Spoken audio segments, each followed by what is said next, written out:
John, thank you very much. Glad to have you with us on the TurboTax Live college football pregame, the second college football playoff semifinal from Hard Rock Stadium in Miami Gardens, Florida. #1 and undefeated Alabama taking on Oklahoma. Oklahoma led by the Heisman Trophy winner Kyler Murray, who has just a spectacular season, accounted for 51 touchdowns, the highest total QBR in the 15-year history of the metric, and a quarterback unlike any that Alabama has seen. And Tua Tagovailoa with the ankle now, they say, approaching 100%. A passer unlike any Oklahoma has seen, as we are inside 20 minutes away from kickoff here in this Capital One Orange Bowl. David Pollack, Desmond Howard here. Quentin Williams, David, they say he's been unblockable in practice. The best defensive player in the country, Quentin Williams, and the best defensive player that Oklahoma's seen. Good offensive line. That's a big boy ready to eat. And one of the storylines for Oklahoma is how effective will Marquise Hollywood Brown be with his injury, Desmond? I tell you, RD, I was looking at him in pregame. He looks natural. He looks very comfortable. He's a guy who brings not only the big play ability, but he brings a lot of energy to the offense, too. I'm really curious to see if he's going to be 100% tonight, or at least play like he is. Lincoln Riley and Nick Saban meeting just a little while ago before their teams left the field, saying hello and wishing each other luck, but not necessarily meaning it. Those two guys, well, you shouldn't. That's well, you shouldn't. Those two guys lead the top two offenses in college football. Here's what we have for weather. There is virtually no breeze inside this stadium, 76 degrees. The officials are from the Atlantic Coast Conference, and the odds Alabama's more than a 2-touchdown favorite, and historically, these two programs have met 5 times. Alabama won once behind Joe Namath in 1963. Oklahoma has won the last 3, a tie mixed in there. David and Desmond here, as we said earlier, we just saw Clemson take care of Notre Dame, another blowout in a college football playoff semifinal. And Blackledge was talking at the end about how Clemson has, if there is a gap, has closed it with Alabama. And really statement that with Dexter Lawrence not even being there. I mean, that's a huge loss. You're talking about one of the best defensive linemen in the country. No problem, Des. Just put in the next guy and play great defense, play great offense.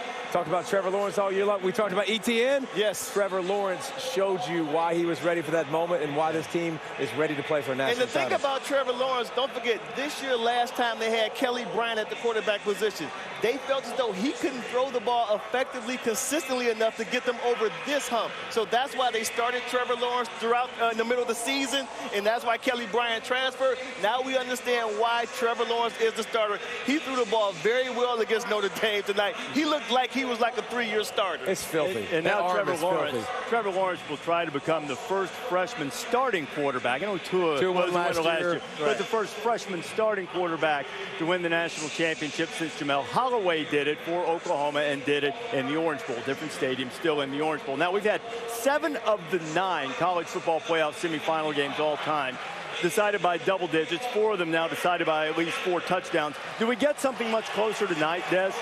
I really do think so. I think because we know that Oklahoma's offense, very explosive, very dynamic with Kyler Murray. They're going to they're going to score some points, and they're going to put a lot of pressure, in my opinion, on Alabama's defense.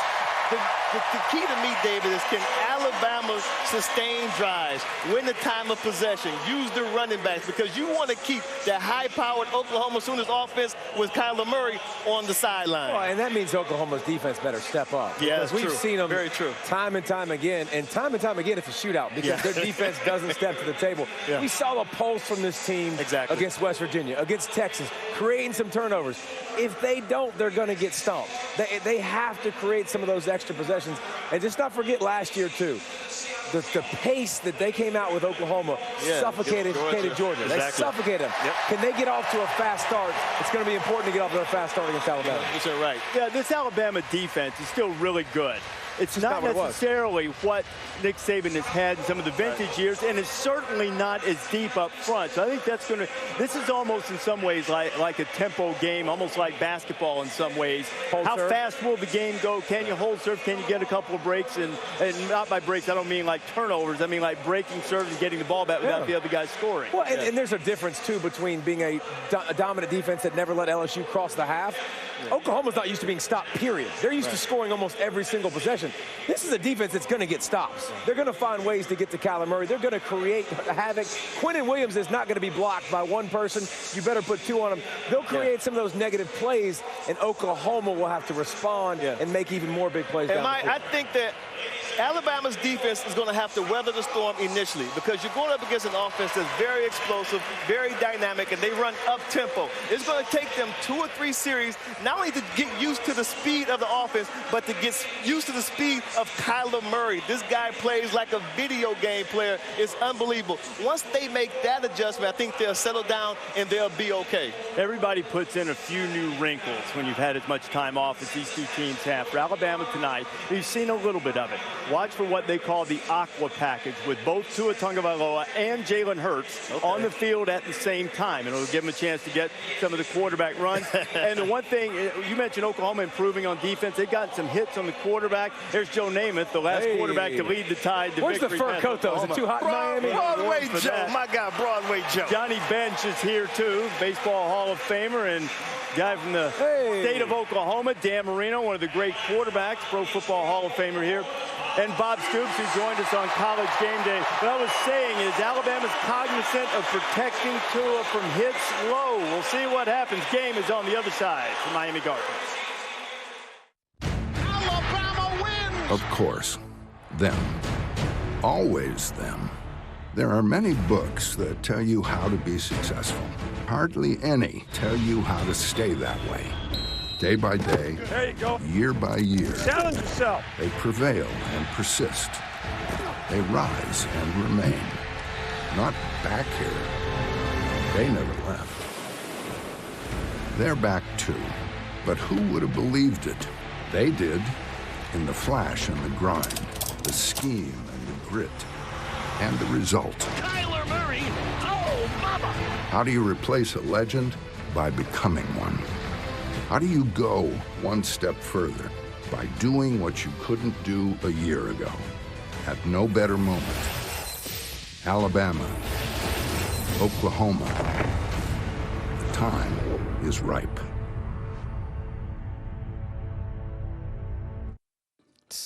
They got the #1 team in the country coming in. This team is outrageous. The Sooners score another one. Win. They are blowing the doors off of opponents. Know what I'm talking about? Hold up. 4 squads, they all want in. It's about the now and not where you've been. Gotta play to win. Get out the way, get out the way, get out the way. Yeah. You either with me or against me. We got Bama in stride, Sooners outside. So who gon' win when them hammers collide? Both teams on fire, one ain't took a loss. It goes down when that coin toss. Go and get another trophy stick. Bama defense coming quick. Sooners offense winning stick. Which team of Crimson is winning this? Yeah, championship going down. Nothing to something I won. Get out the way, get out the way, get out the way. Yeah, win.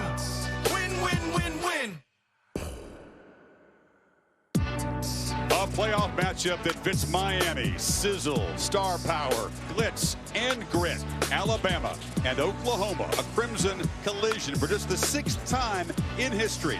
Welcome to the College Football Playoff semifinal at the Capital One Orange Bowl. And tonight's game between the top seed, defending champ, undefeated Crimson Tide, and the Big 12 champion Oklahoma Sooners, with Clemson, who clobbered Notre Dame, awaiting the winner in the Bay Area a week from Monday. And welcome, Chris Fowler, Kirk Herbstreit, Maria Taylor, and Laura Rutledge will join us on the field. We hope you are as keyed up for the nightcap of semifinal Saturday as we are. Kirk, we talked about star power, points, and a whole lot of stuff tonight. Well, we've got the 2 quarterbacks that finished 1 and 2 in the Heisman. These offenses score a lot of points. #1 against #2. We're hoping for fireworks for both these offenses. Both quarterbacks seem calm in the big moment. Kyler Murray, in the warm-up, you wouldn't know he's playing Alabama in a semifinal. Of course, he's the former Aggie, transferred out of there, sat out a year. He's a future Oakland-A, taken #9 overall in June, paid a whole bunch of money. They expect him there in March, but in the meantime, an important job to do, unfinished business tonight. Well, he comes into this game, I think, incredibly confident. And because he's confident, his team feeds off of that energy. The thing is, can he get the tempo offense, attacking, aggressive mentality that they've had all year against the best defense, Alabama, that they've seen? Not only his arm, but he's going to need to use his legs, obviously, tonight against the Crimson Tide. And we'll keep a close eye on his top receiver, the speedy but skinny Marquise Brown, a South Florida native. Hurt himself late in the Big 12 championship victory over Oklahoma. Tears of frustration, he told me. It's been an injury-plagued season, but after finally returning to practice this week, he looks fast. He said he feels fast tonight, Kurt. Well, if there's any indication based on what we watched in warm-ups, I'm excited to see him go. Now, he's going to get tackled at some point, and you hope that he's able to fight through that. But a lot of the Oklahoma fans were concerned, and they should have been, about his health coming in. But right now, he is an electrifying player. They need number 5 out there for 60 minutes. Just the fact that he's out there and his big playability strikes fear into the heart of that Alabama defense, because they have to always know where he is. Yeah, they've baffled Big 12 defenses, but tremendous pressure right from the start on Murray and that offense to score a whole bunch, because their defense has struggled big time. And Tua Tagovailoa is back, and he also looks healthy. There's a peace, a calm about him, which tells you that that ankle feels pretty good. It was a nasty twist. Look at this. Early in the game, the 4th play against Georgia, he toughed it out, Kirk. He struggled. Finally, Jalen Hurts comes off the bench to rescue. But now, 26 days after that injury, thanks to an innovative surgery that so far is only available to Alabama players, he looks good to go. The high ankle sprain is where the two bones, the tibia and the fibula, spread apart. The ligament between the two bones is torn, and so we're drilling a wire across the two bones that has a little button on both sides, and that allows the two bones to stay together, and it stays in forever, and it provides kind of long-term protection and fixation for the ankle. I think it's close to 100%, Kirk. If he is 100%, how can they possibly slow him in this offense down? Well, Oklahoma's had hard time slowing almost anybody down that they've faced. They're the worst pass defense in the country, and now you got to deal with Tua. So how they come into tonight, they've got to be aggressive. Teams that have tried to attack have had at least some success. The challenge you have is this is still Alabama. It's not just Tua. It's the weapons around him. It's a physical offensive line, and it's a stable of backs led by Damian Harris. So I think the physicality up front, and by the way, the weather and the humidity, this game is going to go on into the 4th quarter. Oklahoma and Alabama defense will get tired, so I want to see how they both hold up. All of us talk about a shootout. That has got the Alabama defense in particular mad. And the fact that Tagovailoa did not win the Heisman has them mad. They made it a little bit personal. We'll see how that plays out. Well, yeah, it got their attention. From everything we've heard, practices for Alabama have gotten chippy. Any indication of the way they came out onto the field? Usually you don't see emotions from Alabama. Usually it's more of a business trip. But that defense is tiring of hearing about a shootout, and they're tired of hearing about Kyler Murray. It's a short walk from locker room to field. You saw Damian Harris, one of those seniors, playing his 7th playoff game. It's incredible. 54 wins for the senior class.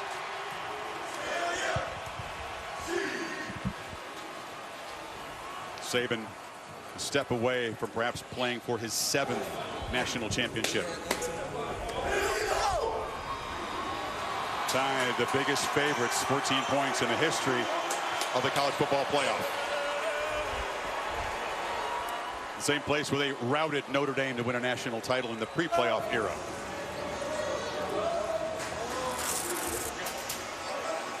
Here come the Sooners. This is where maturity pays off. 4 weeks of build-up and hype. Now it's about to become a reality for both these teams.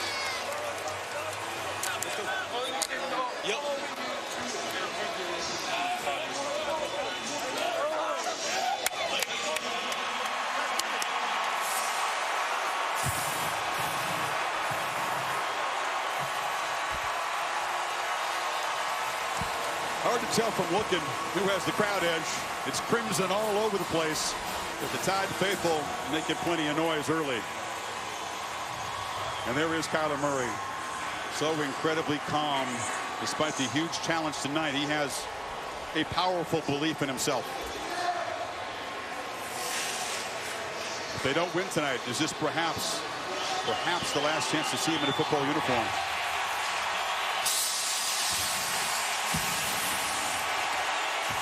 And the Sooner schooner has traveled from Norman. Kurt, it is not in their DNA to fear any opponent, no matter who's on the other side. And Alabama, in a lot of these games, when they're not, teams aren't used to playing them, a lot of times they're beaten before they get into the game. I'm with you. I think Oklahoma has history on their side. I don't think they fear Bama. And the last 2 times they went up against the SEC, they gave Georgia all they could handle in the Rose Bowl last year and dominated Auburn in a bowl game the year before that. 4 captains for each side.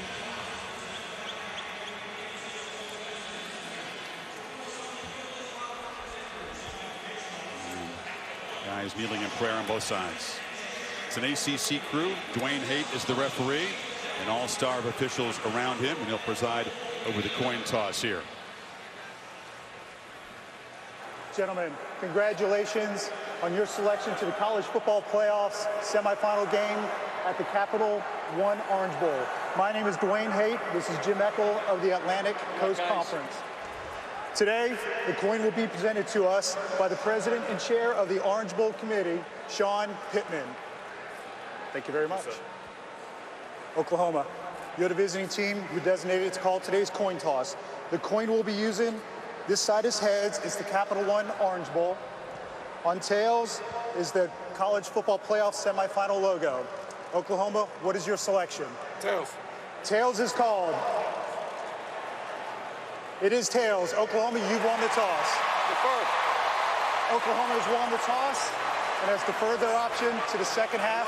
You want to receive the football, correct? Yes, sir. Which way would you like to kick? Kicking that way. Very good. That's fine. That's interesting, Kirk. Oklahoma wins the toss, decides to start on defense and not unleash that powerful offense. Let's hear from Coach Lincoln Riley. Laura Rutledge joins us on the OU side. All right, thank you, Chris. And, Coach, with Marquise Brown starting, how do you manage his playing time coming off of that left foot injury? He hasn't been able to do much, so we'll kind of watch him, make sure he doesn't get winded. It's a little hot and humid in here tonight, so we'll keep an eye on him, but he's ready to play. All right, thanks so much, Coach. All right, thank you. Now over to Maria Taylor and Nick Saban.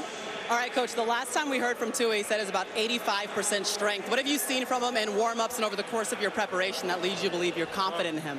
He looks good. He looked good in practice this week, and we'll watch him early in the game, and he looked good in warm-up, so we'll feel confident he can go out there and play well, and we feel confident if Jalen has to play, he'll play well too. All right, thanks for your time, Coach. All right, thank you. Yeah, they're pretty much set at the backup position. That was established in the SEC championship game. I think he's underselling his readiness, Kirk. I think he's very close to 100%. Yeah, I think he is. And I think when you get out here and you feel this adrenaline that you and I are even feeling from up here, let alone being the starting quarterback for the Crimson Tide, I think that adrenaline really helps you to go out there and feel even better.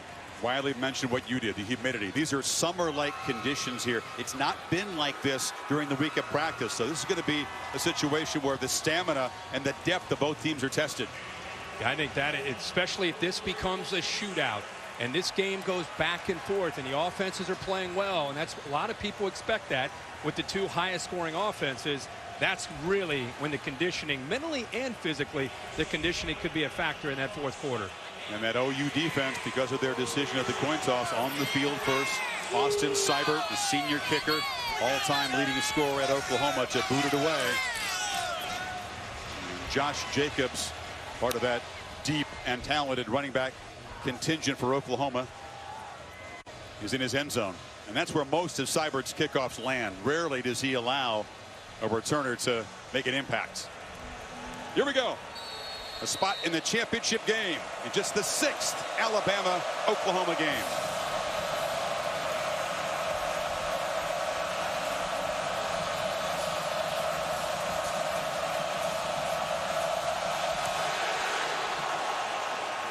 And that's just what you expect as it lands deep in the end zone. So here comes Tua Tagovailoa, just one subpar game played here against the Dogs. All the other games he was spectacular. Comes in playing as well as any quarterback in the country all year, and really I think in command of this offense.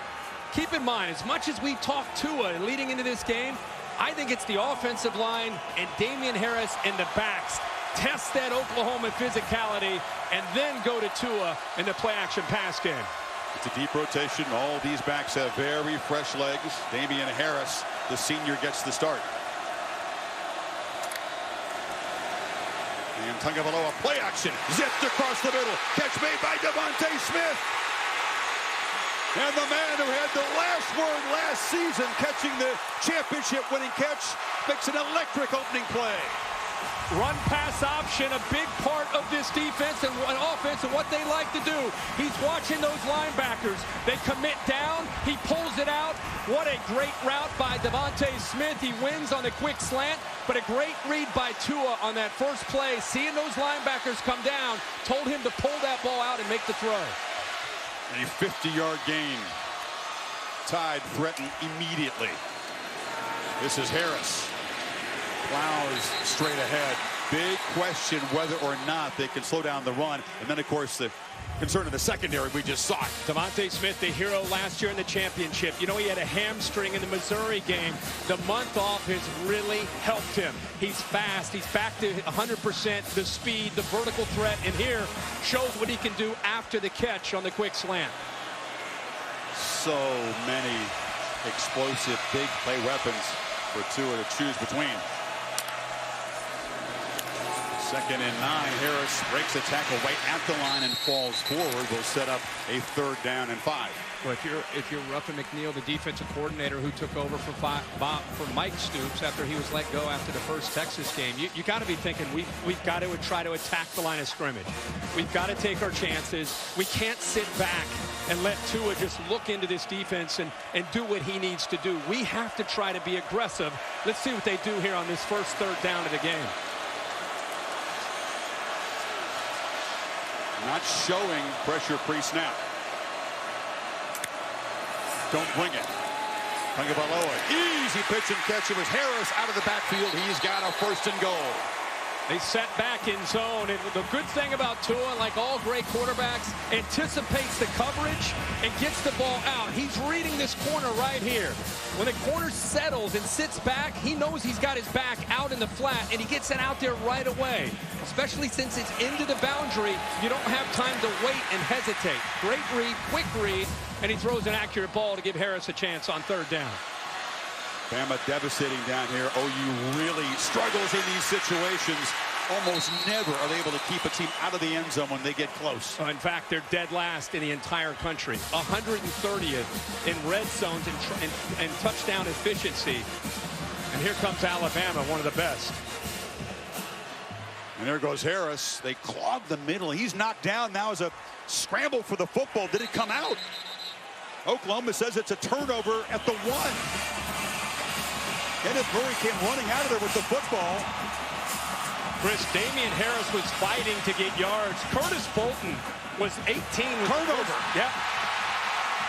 But Curtis Bolton got in there, and Damian Harris kept fighting for yards. And by fighting for those yards while he was almost down, we'll have to see if his knee touched, but the ball came squirting out.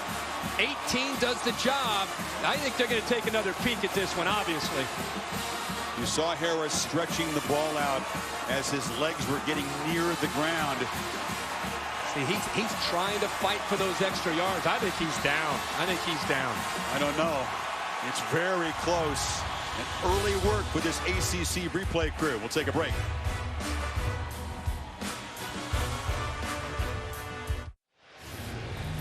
Right away, an enormous pivotal ruling coming up from Tom Zamorsky in the ACC replay booth. Chris, watch Curtis Bolton, actually the linebacker who shoots the gap right there. Now, the ball's not out. It's the extra effort by Damian Harris where eventually the ball popped loose, but it was Bolton's effort to be able to get into the backfield. And that's what they're looking at. The right elbow, right? Yeah, it looks like the elbow. Let's bring in Dave Kataya, our rules expert, as they peruse a variety of replays. There you see the right elbow, Dave. Okay, remember the rule is anything other than a hand or foot, he's down. You see the right elbow down. Right now, you don't see the ball, but you're going to see it come out right after the elbow hits the ground. I've got him down short from what I can see. Boy, the difference is either 3rd and goal at the 1 or a rare Oklahoma takeaway, which would set up Kyler Murray at his own 1. Chris, you saw in that one shot where the elbow was touching, and he still had the football. And based on what Dave is saying, watch that right elbow down there. Right there, still has possession of the ball. Does he? You don't see it come loose yet. Now you see the ball. I mean, he still clearly had possession. Yeah.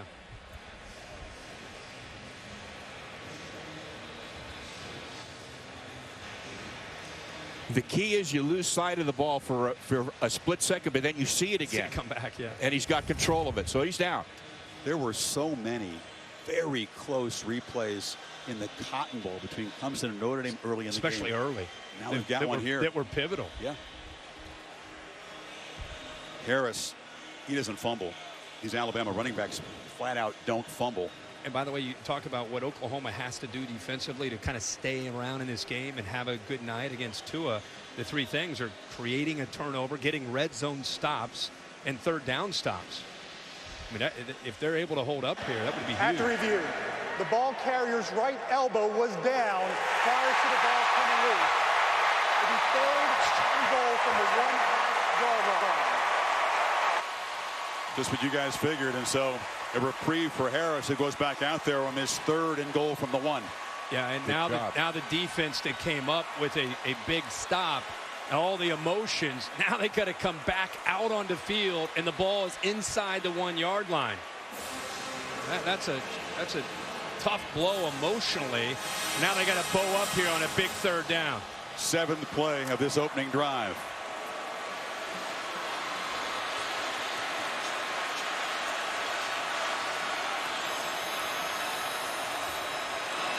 Harris barrels in. Tide draw first blood.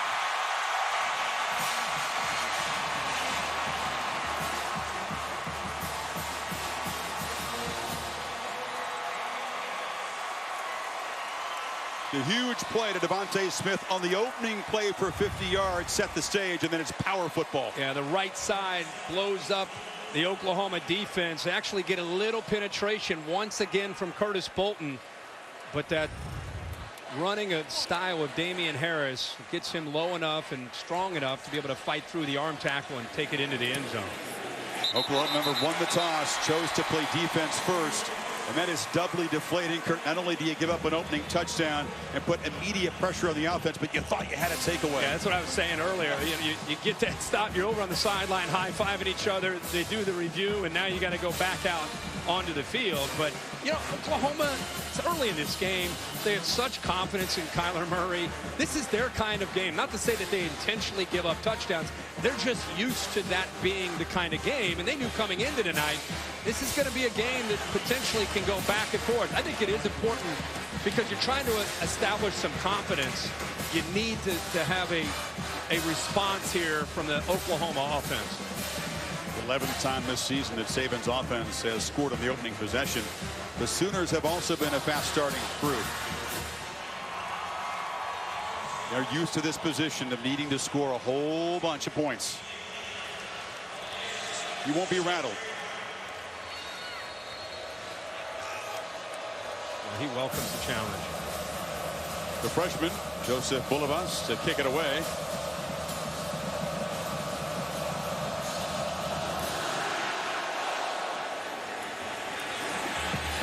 At the goal line, Trey Brown jukes and is knocked out at the 25-yard line. Here comes the Heisman Trophy winning quarterback. I'm Kyler Murray, redshirt junior from Allen, Texas, quarterback from Oklahoma.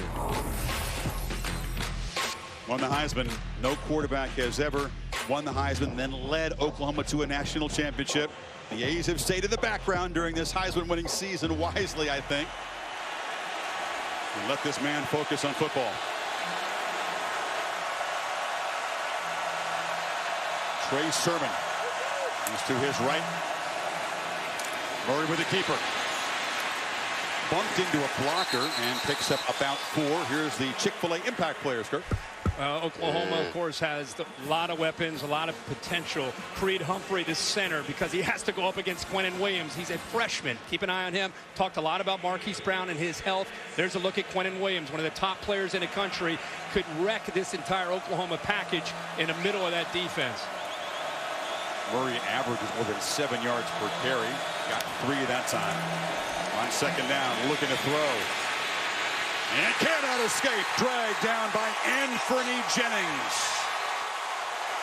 You know, Chris, Jennings, who of course had the knee injury last year against Clemson in a playoff game, has been coming on and on late in the year. He has such long arms. He pushes off of Cody Ford. Now, what you got to like is they're trying to keep the athletic ability of Kyler Murray in the pocket, make him make plays, and when he starts to go, their eyes are on him, and they're collapsing down on top of him. Good play there by Jennings on the outside of that defense. Look at the strength in that one hand to grab a jersey and pull him to the ground. 3rd and 11.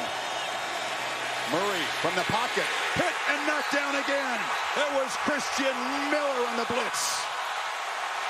3 and out. It's one thing to study Alabama. It's another thing when you get to 3rd down and you see the pressure. McKinney comes on the outside. He's picked up by Sermon, but it's either Jennings on one side or Miller on the other, and this time it's Christian Miller who gets home, gets around the left tackle Bobby Evans with just quickness and a relentless approach there on the pass rush. Murray can't get the ball out of his hands in the first series. 1 keeper and 2 sacks. And here's the busy Austin Seibert. Handles the place kicking, the kickoff, and the punting. One of only 2 guys doing it, and the returner is just ran into. And the ball is going to be down at the 45-yard line. That was Jalen Waddle. He's still down, as is Job, one of his blockers. I think one of his own players ran into him. Looked like his own player to me. Good look. Right there. Yeah, that's why it wasn't kick-catch interference. Yeah.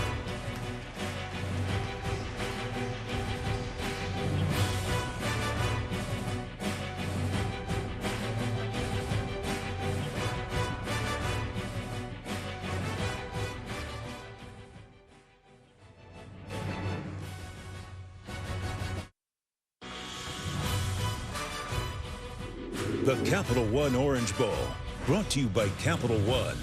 Welcome to banking reimagined. The new 2019 Lincoln Nautilus. Taco Bell's new Cravings Value Menu. Value beyond belief. And AT&T, more for your thing. That's our thing. No schools played in more Orange Bowls than Oklahoma's 20. They've won 4 of their 7 national championships here, including the most recent 18 years ago.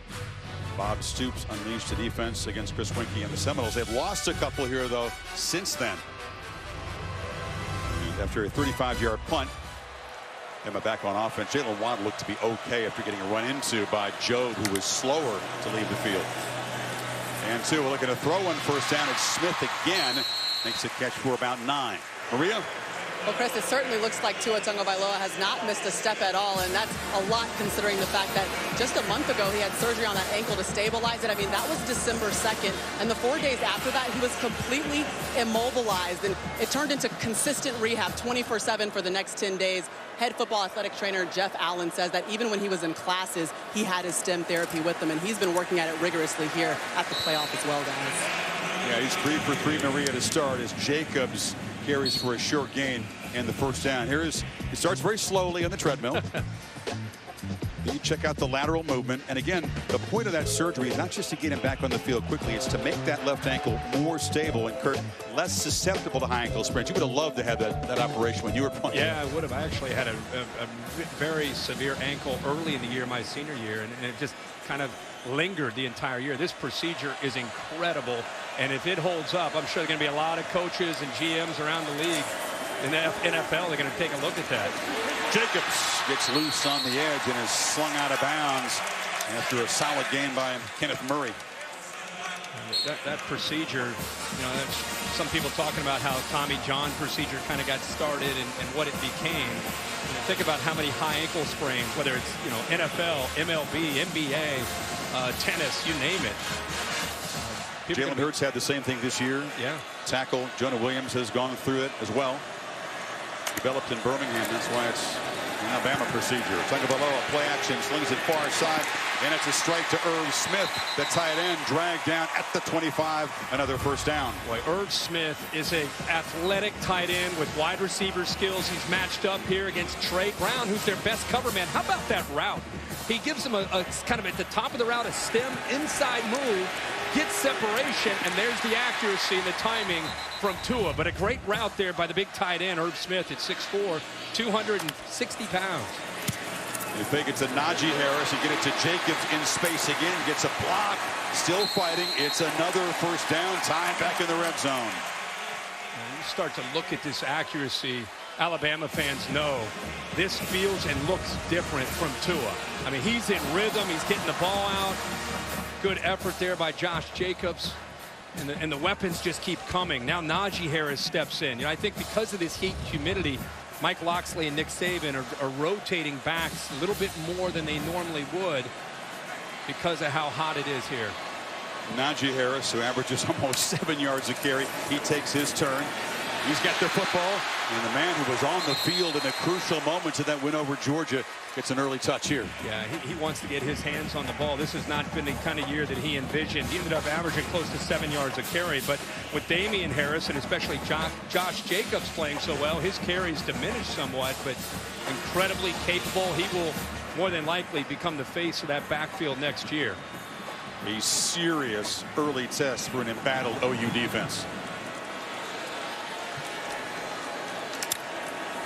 And 2nd and 4. Tua keeps it, and he's corralled. Escaped briefly.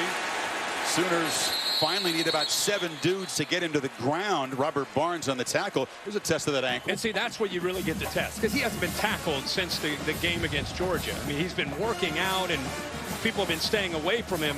But this time, Barnes gets to him first, a very good play. And now you've got 6 or 7 Sooners trying to get to him. Nobody goes low. Everybody's up high just trying to bring him down. So thankfully for Alabama, nobody's underneath the pile, twisting underneath at his ankle. That's the kind of play you hold your breath, though. Oh, yeah. He lost 2, so it's 3rd and 6. He's got one-on-one matchups out on the perimeter. Tagovailoa looking to his left. Looped deep in the end zone. Jump ball. Touchdown! What a catch, Henry Ruggs.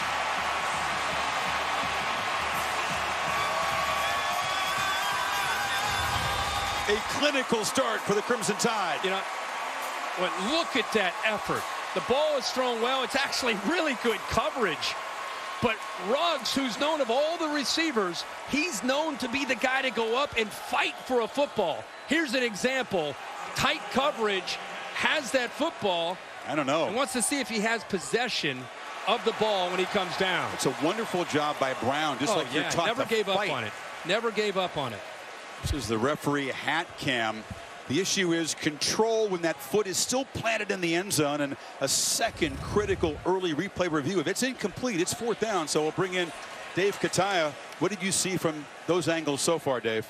Well, remember, the rule is he's got to survive the ground when he goes down. You got a foot down, but when he hits the ground, that ball moves. Watch it right here. Now you got a step number 2, hits the ground. He's coming down. Is a catch for a touchdown. The previous play is under review. Step. Boy, that did he is lose so possession, though? Even though it moved, Dave? Did he lose possession of the ball? Well, take a look at this. The ball moves to me. The hand strength involved in holding on with Brown swiping his arm. To me, it's a juggle. How about that coverage by Brown? Everything. The Brown's coverage, the throw by Tua, and the effort by Ruggs to try to go up and make a catch on it. I mean, it's great. All 3 guys did their job. First 10 How minutes does he come of this down game. with that ball, by First the way? 10 minutes, Kirk, there have been 2 monstrous replay reviews here. Yeah. Like the first one went Alabama's way. Like you said, if this is overruled, it's 4th down. Yeah. It's the definition of control, Dave. Does he have enough control of that football as he's falling while his foot is planted in the end zone? Isn't that somewhat subjective, and doesn't it have to be clear to overturn the call of touchdown? Well, it is subjective, as you say, Chris. The key is there enough to reverse the call on the field? After further review, the ruling on the field stands. Touchdown. And again, is there enough to reverse? Got to be 100%. Didn't say confirm. He said stand. Exactly. Both replay reviews go Bama's way. 2 possessions, 2 touchdowns. Lincoln Riley's thinking, they decided not to take the ball after winning the coin toss, got their defense out there against Tua, and it is backfired on them as they're now down a couple touchdowns. 8-play, 55-yard drive following this short punt. Alabama with a circus catch by Ruggs. It stands the replay test, and the Tide up 2 touchdowns early.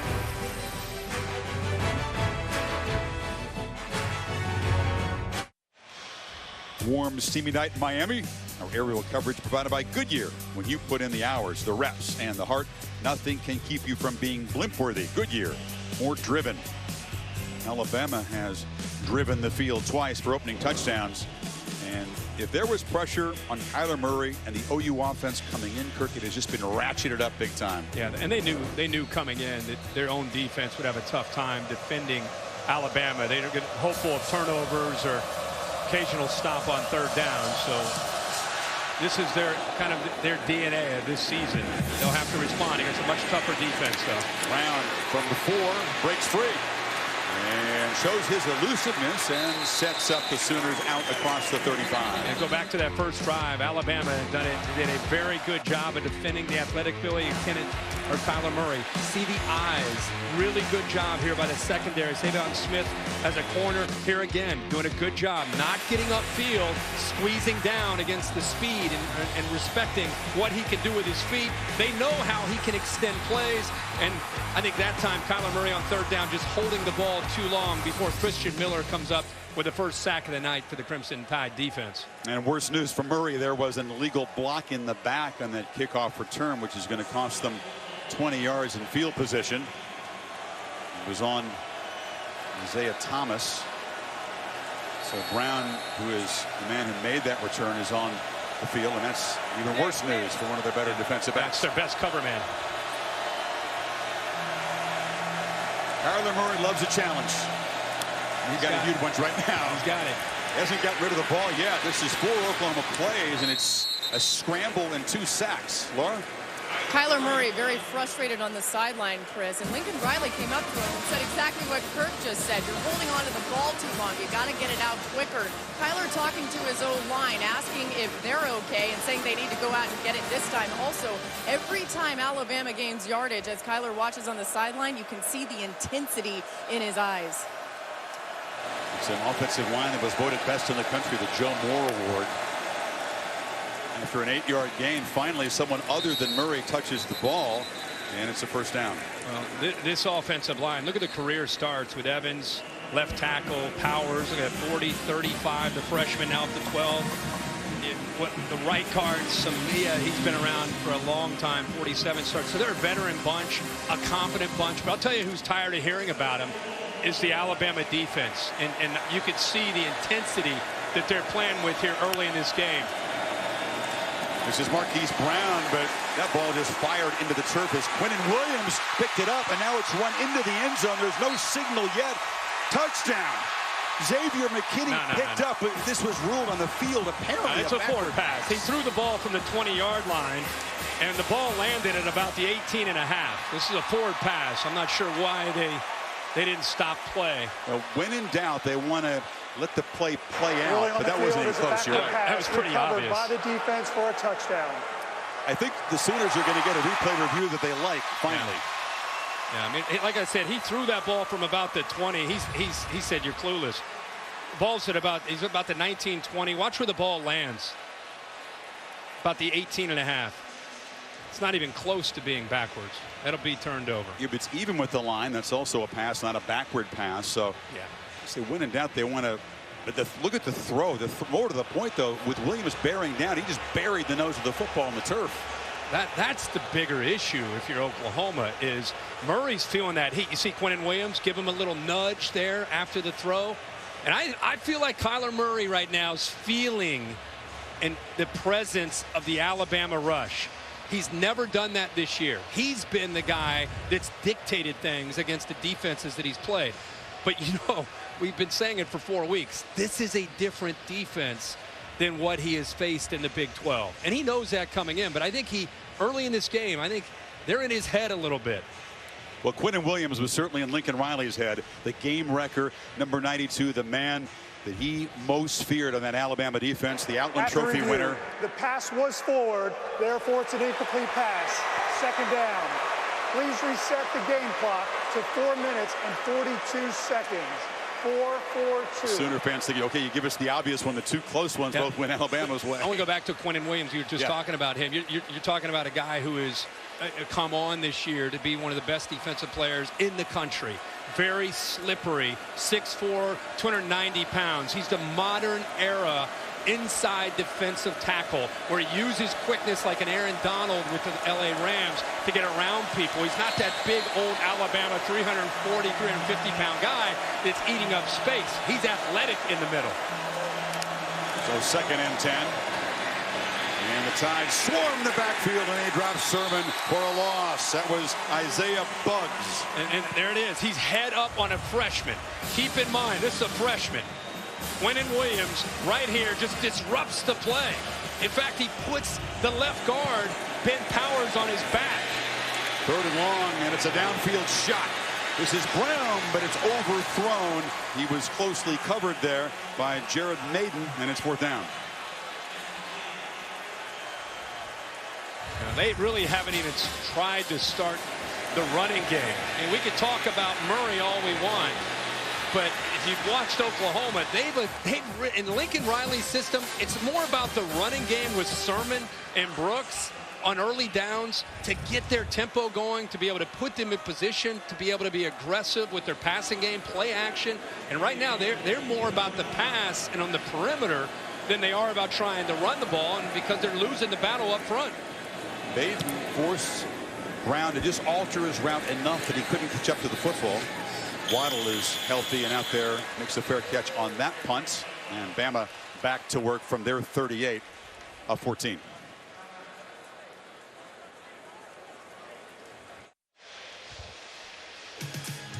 Curtis Wilson, the All-State boss here in Miami, helping us keep track of all the games. Kirk, what's your All-State mayhem moment?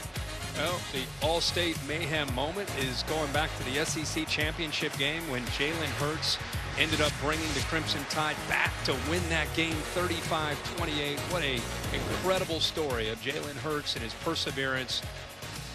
Just a great teammate and a guy, he got his opportunity in the biggest stage to save Alabama's season. So that may be the mayhem moment of the year, not just of the day. Game-winning touchdown runs, a play they called Breeze. It's one of his favorite plays. But the Tua show continues, and they feed Najee Harris, who's knocked down for a 6-yard gain. Maria.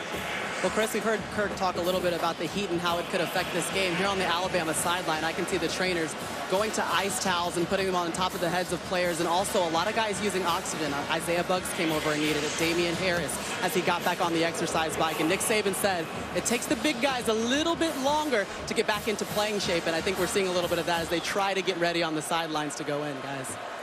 Maria, imagine the feeling on the Oklahoma side, though. And a couple scores, and Tua looking for more. Deep shot.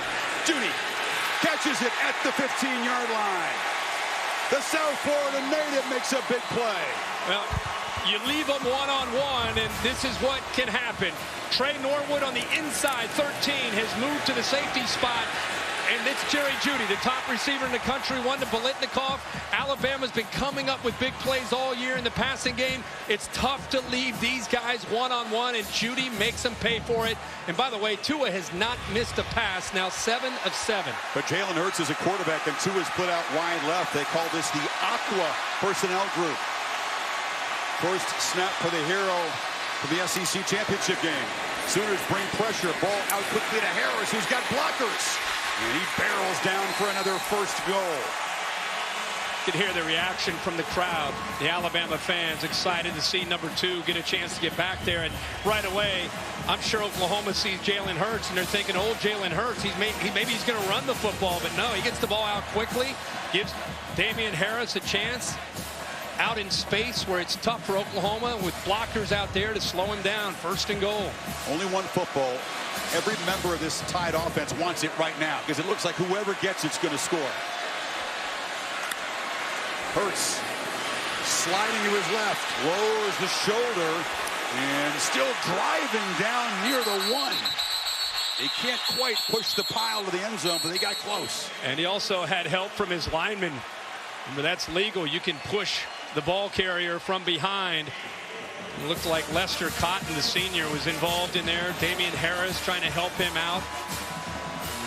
Hurts comes out now. couple nice plays for Jalen Hurts. Gets a congratulations from Scott Cochran, the strength coach, Nick Saban. We'll see more of him, the way this is tracking. Yeah, I think we might. Smith in front of Harris, who gets it. And scores, standing up for a second time. The Tide pouring it on in Miami.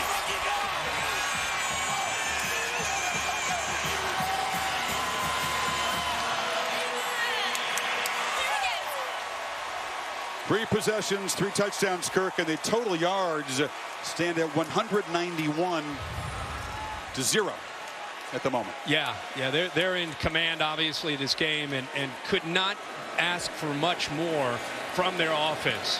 Doing a really good job. Mike Locksley, the offensive coordinator, and his staff have put together a heck of a plan. These players are executing it. 12 runs, 8 passes, but mainly it's been the passing game with what Tua and these receivers have done. 7 for 7 from Tagovailoa for 148 yards. Had the 60-yard play on the opening play to Devontae Smith. That drive was keyed by a 40-yard catch by Jerry Jeudy. Whatever they're calling, whoever's getting the ball, it's hugely successful. Now what do you do if you're Oklahoma? I mean, you've been here and done that. But again, you're playing a team right now that's hitting on all cylinders, has an incredible amount of confidence going right now in this game. And you look at these numbers, and you got to start somewhere. I'll go back to this. There's such a long game. They've not been able to get anything going. And I'm telling you, it's more about them running the ball than it is about the passing game and Kyler Murray. That's how they get their offense, their rhythm going. And they're getting whipped up front by Quinnen Williams and that defensive front from Alabama. But I think that's what they have to do. They've got to go back to trying to run the ball. Last time the Tide played in this building, you might remember it. It was a first-round knockout of Notre Dame. Yeah, the BCS championship. Feels a lot like that. Now the Sooners have a lot more explosive firepower than that Notre Dame offense did, but the hole is getting deeper by the minute. It's a short kick. Michael Levis, it's going to bounce. And collecting it is TJ Pledger, and it's a short return. AT&T pylon cam right down the line at Harris's stand-up touchdown. Yeah, Alabama moves the ball down. Damian Harris, this Alabama team feeling it. They run on that right side, and Damian Harris knows, watch this, he gives a message to the crowd. It's going to be a long night. It's a long night early in the night for Oklahoma. Yeah. Then Murray creates some magic, spark this team. Serious urgency in a first down pass attempt. Calcaterra, the tight end, makes a fingertip grab. Oklahoma has a positive play and a first down. That's a heck of a throw by Kyler Murray, and a great effort here by Calcaterra to go up and use his fingertips to make this catch. Every inch, 6'4", 221 pounds, replaced Mark Andrews this year, and he learned a lot of things from Mark. Makes a nice play. Kennedy Brooks, part of that freshman tailback tandem, barrels around right end, and he rips off 10 yards. See, that's their game right there. And now they're going to try to probably go tempo. You got to get Alabama, who's been asserting themselves on their heels. Now they're looking more like Oklahoma on these back-to-back plays. Lincoln Riley, of course, who is the play caller for the 4th season. In his second year as head coach, Murray keeps it, and he stumbles as he tries to get away from Williams and around the edge and loses about 3. Well, Dylan Moses stays home that time and forced Murray to cut to the outside, and he's so quick that time he outquicked himself. Watch this. He's going to try to get outside of that block. Sees Dylan Moses right there, tries to get to the outside, following that block by Meyer, but loses his footing. Now 3rd down. We're seeing things we haven't seen from him all season. Yeah. I think he's pressing a little bit, trying to maybe live up to that hype of winning the Heisman. Final seconds of the first quarter. Sooners on 3rd and 4. Murray from the pocket flips it incomplete. It was off the hands of Miles Tease on a crossing route, defended by McKinney, and now a 4th down decision near midfield. Yeah, these Alabama players right now are dialed in. Tosh LaPoy, the defensive coordinator, first-year defensive coordinator, has these guys very well prepared. They're in position, making plays, and you can just tell, like I said, they're playing with confidence. And a team and a defense that knows what they're seeing and reacting, it's a team that's well prepared. And Riley makes a decision, down 3 touchdowns in his own end of the field, goes for it on 4th and 4. Tide rush 4. Murray flips it into heavy traffic, incomplete. Deontay Thompson got in there, and the Tide make a stand. Well, they did a good job of anticipating that quick throw over the middle. Watch Christian Miller, who's been normally a pass rusher. This time, he shows that he's going to rush, and then he drops to be able to take away anything underneath. Look how tight that window is. I mean, he was able to somehow get it in there to tease, but he couldn't even see the ball because of 3 Alabama defenders right around him. Talk about an Oklahoma offense that moved the ball at will, averaged 578 yards, #1 in total offense by far. And now, with 5 seconds to go in the quarter, it's Hurts back in the game, split out left in a receiver position. Take a shot here. Hot pass to him. Jalen turns the corner. When he gets ahead of steam, he is tough to bring down. Everything working for the Crimson Tide, who set an Orange Bowl record. Is a scuffle there. Murray on that Alabama sideline trying to talk back, and the Tide a lot more reason to talk in the first 15 minutes. It's an Orange Bowl record for first quarter points from one team. Harris finds the end zone twice. Tua razor sharp. 21 zip after one. You're watching the Capital One Orange Bowl on ESPN.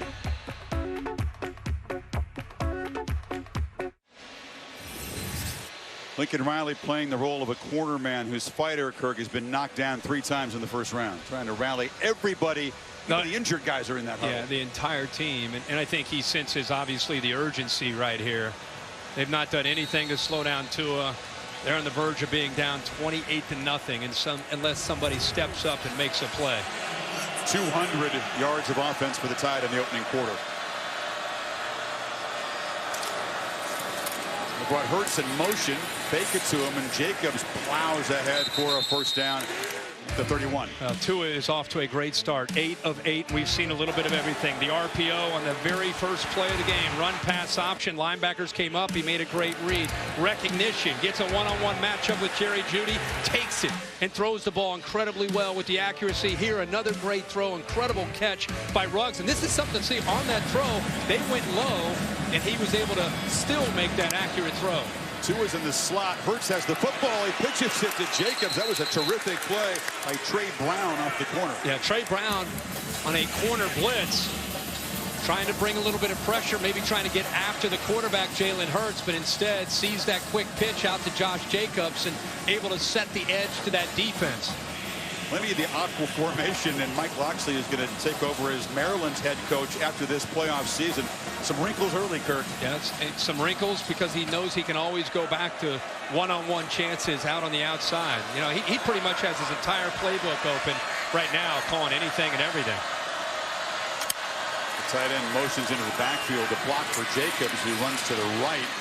And this is a personal game for Jacobs. He's from Tulsa, not highly recruited. Oklahoma never really gave him a look.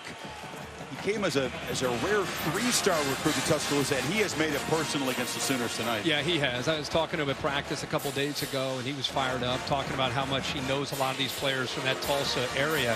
Hey, I love him because most Alabama players are 5-star, 5-star, 4-star. This guy's a 3-star, didn't have hardly any other offers. I'm going to tell you something. If he decides to come out, he might be the top back drafted in the NFL draft. He is a special talent, number 8. He's got the 3rd most carries among these running backs on this team. Tagovailoa, clean pocket, flips it in the flat. There goes Jacobs. Head of steam, lowers the shoulder and scores. It is personal. It's emphatic. And it's incredibly lopsided. Well, we just talked about how this is a guy that has an excitement and an energy about him this week, knowing who he's going up against. But it's also his skill set. Watch the linebacker try to get out. He's in man-to-man. Watch the traffic. Well-designed play, man-to-man. He's slow to get out there. Jacobs has it, and now this is what's special. You saw a little bit of everything that Josh Jacobs has. Ability to go out, make the catch, speed out in the open space, and then the physicality and toughness to bang, lower his shoulder and go right over the safety, Robert Barnes. Who was still down on the field. Barnes is not a small guy. 6'2", 207, but so much momentum on Jacobs' side in that collision, and Barnes has paid the price. Maria. Well, Chris, you guys talked about the fact that this game is personal right now for Josh Jacobs, but every single time he touches the football, it's personal. He actually spent some of his time homeless growing up as he and his 4 brothers and sisters lived with his father, and he worked to become financially stable.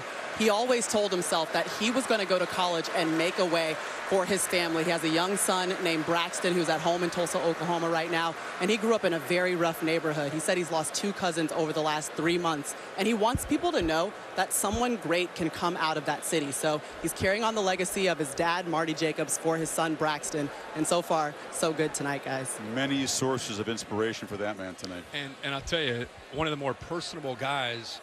He's one of your favorite guys. One of my favorite guys in the country, and has been for the last 2 years. We met him way before he'd ever touched the ball for this team. We'd see him in the weight room. He'd have an injury he's kind of overcoming. We'd come in and say hello to him, and just would sit there, and just one of those guys you just want to talk to, and has a big smile on his face. So that's a guy you pull for. And the starting free safety does not look good as Barnes is helped off, favoring that right leg. Bulovas has been busy and accurate. The team that has missed 8 extra points this season. 4 for 4 tonight.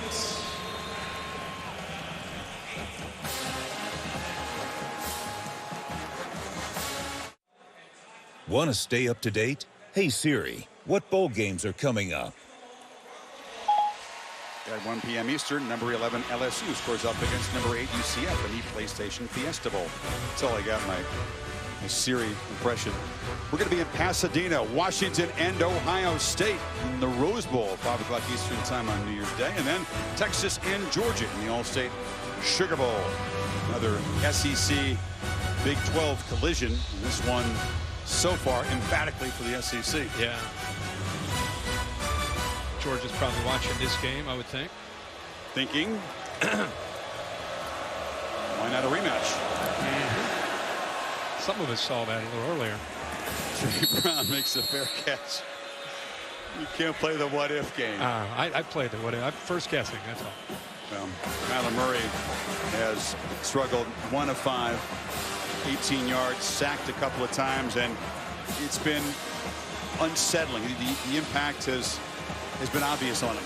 Yeah, I mean, this is as bad as it could go for Murray and his offense. And just watching them come out onto the field, they need a spark. I mean, somebody's going to have to make a play here, because I'm going to tell you something. If you're not familiar with Alabama, they don't feel sorry for you. They do not slow down until it's over. And they flip it short. This is a catch made by Carson Meyer, and the big fullback off and rumbling. The former basketball player is a good athlete in space. Shows that. He's set up inside the 40. And we talked about how they need to do something. Watch him kind of disguise it, delay, and then comes across and then picks up that block right there. That was a big block by Kennedy Brooks that freed him up to pick up about another 15 or 20 yards, but a nice, slow, does a good job of disguising that he was blocking and freed him up. This is Brooks now as a runner. Powers for a short gain. Carson Meyer was hoping after a season that produced 16 catches, he might be involved in some wrinkle plays tonight as the Tide look to take away Marquise Brown and CeeDee Lamb. By the way, they have so far. Yeah, they have. You know, he's kind of in that role of Dimitri Flowers over the last couple of years. Blocks a lot, but can catch the ball to the backfield. And now it's Lamb downfield. Jump ball comes back and makes the catch, his first of the night, as he beat the freshman Surtain. And we've got a flag back close to the line of scrimmage. But that's what you want to see is CeeDee Lamb one-on-one against a true freshman, Surtain. A good job here of kind of pulling away, locating the ball. Surtain never had his head turned around to locate it. And I loved how Murray put it up high in the air to give Lamb a chance to adjust. Holding. Defense, number 33. The penalties decline. Result of the play, first down. Ball will be at the 2-yard line. Everyone was huddled back at the line of scrimmage, but on the Tide. Yeah, Jennings actually tackled Jeremiah Hall, who ended up trying to release outside of him, and he just pulled him down right in front of an official, and he threw the flag, and obviously Oklahoma will take the play. Less than a minute to move to the 2-yard line on this drive. Murray goes in motion. It's Sermon in a direct snap, and he walks right in. Sooner fans saying, where was that about half hour ago? Yeah, but there's so much game left. I mean, 11:48 in the second quarter. This is what you need. We just talked about who's going to provide a spark for this team. And 4 plays and 75 yards, they go into the end zone, and there's some pushing and shoving. The flag actually down. I love the patience there by Trey Sermon before he took it into the end zone. We talked about Oklahoma's DNA. It's a very proud program that doesn't fear any opponent. They've been embarrassed here, and they're chirping, and the Tide are chirping right back. The result of the play is a touchdown. After the play was over, unsportsmanlike conduct, offense, number 71. That 15-yard penalty will be enforced on the ensuing kickoff. That is number 71's first unsportsmanlike conduct foul of the game. It's Bobby Evans, who comes from the same hometown as Murray, Allen, Texas. And Bobby Evans gets tied up after the touchdown with Isaiah Buggs. Here's Austin Seibert. Nobody's kicked more PATs in the history of the NCAA. He needs 5 points tonight to break the all-time career scoring record for kickers.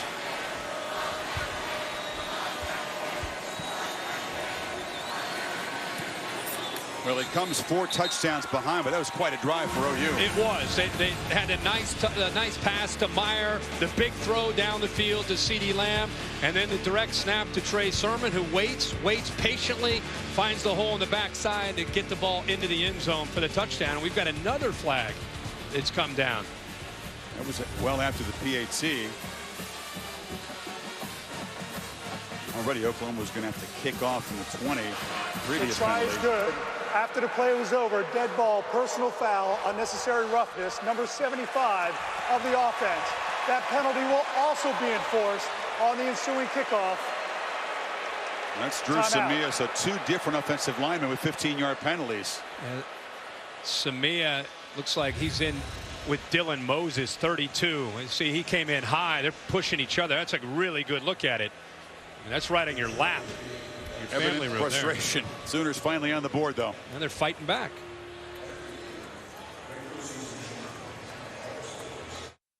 The Capital One Orange Bowl, brought to you by the Capital One Saver Card. What's in your wallet? Gatorade Thirst Quencher, the proven sports fuel. Northwestern Mutual, spend your life living. And Booking.com, the proud accommodation partner of the Oklahoma Sooners and Alabama Crimson Tide. Cap One Orange Bowl giving back to the community. That's the grand opening of the Orange Bowl field at Glades Pioneer Park in Belle Glades. $3 million renovation, part of the Orange Bowl Committee's 5th legacy gift. Youth football down here, serious business from a very young age. They don't mess around. Well, you don't see many kickoffs from the 10-yard line. The first one moved it back to the 20, and then half the distance on the second. Unnecessary roughness. I mean, you're trying to get back into the game. You lose your cool, and now you pay for it, kicking off at your own 10. I mean, Seibert creates a lot of touchbacks, but if he can reach the end zone from here, it's a good effort. Taken at the 20. Actually, was there a fair catch call for? Brian Robinson evidently waved his hand for some reason, even though Jacobs made the catch. That cost him some field position. He sure did. He wanted to take off and try to get it at least maybe close to midfield. Sooners very lucky to not be pinned back. Right. Tide taking over at midfield. For sure. Lincoln Riley trying to get his team to buy in. Also Kyler Murray trying to do what he can to get his team fired in. It's actually Robinson, as you said there. Josh Jacobs saying, I got it. I'm taking this thing. There's Kyler Murray after that touchdown talking to his offensive lineman like, let's go. Let's go. Trying to ignite them. Samia, a senior. You talked about the experience. Again, this group voted the top O-line of the country, and that's another source of inspiration for Bama's defense, and they didn't need it. Hurts in the game, in motion. Play action fake. Tagovailoa slings it downfield for Waddle, who can't quite catch up despite blazing speed. There was help for Brown from Norwood. That's huge by Norwood because he was actually uptight. Recognized that Waddle's going downfield, and he's in the middle of the field. He's got to get back to try to help Brown out. That was a very good job of playing the middle of the field. Keep in mind, Trey Norwood's a corner. All year he's a corner, but because they don't have any safeties, they had to move him in a Big 12 championship game to that safety spot. And there he shows some pretty good instincts for a guy that hadn't played a lot of football at the safety. And to double clutch it on the fake, and Ruggs is going to be tracked down for a loss by Caleb Kelly, the linebacker. Yeah, good job of staying home. That time, Tua in this offense trying to catch him. Watch everybody on that offensive line going to the left. They try to catch them napping, out of position. Caleb Kelly is home. The rest of that defense, they leverage the football, and now they've got Tua and Alabama to 3rd and long. They've been playing zone on 3rd down. See if they disguise and try to bring pressure or sit back. Tied 4 for 4 on 3rd down so far. Lead 10. Sooners bring late pressure. Tagovailoa gets it out high, incomplete. Looking for Smith, and well defended by Brown. And the Sooners force a punt for the first time. And that's what they needed.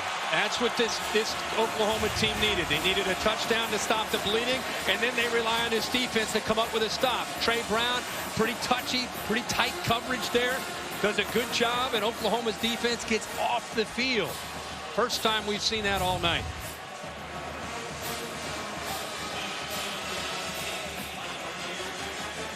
Bernier to punt.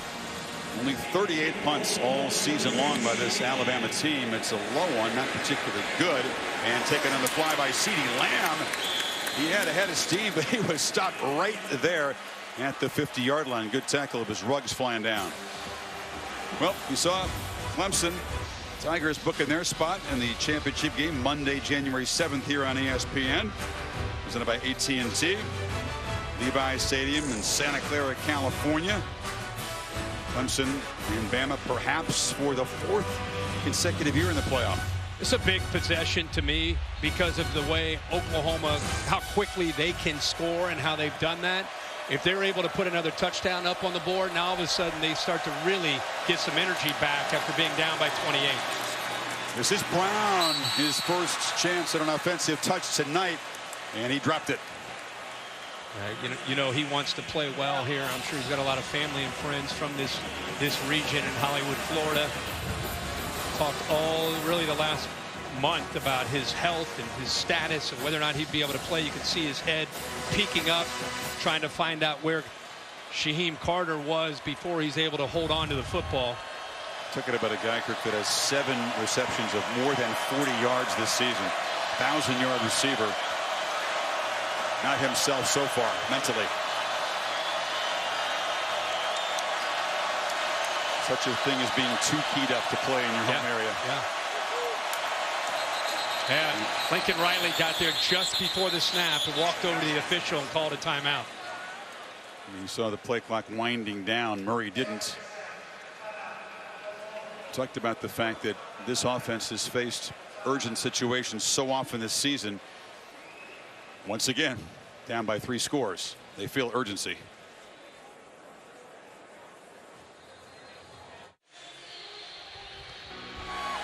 Taco Bell and the college football playoff, bringing the best of the regular season to the playoff by creating the Taco Bell Live Más student section. Pick it up the tab for 500 students from each school for the Capital One Orange Bowl and the national championship game. So passionate young fans can enjoy the game. OU fans would enjoy things a whole lot more if their offense could cut into this lead. Ball at midfield, 2nd and 10.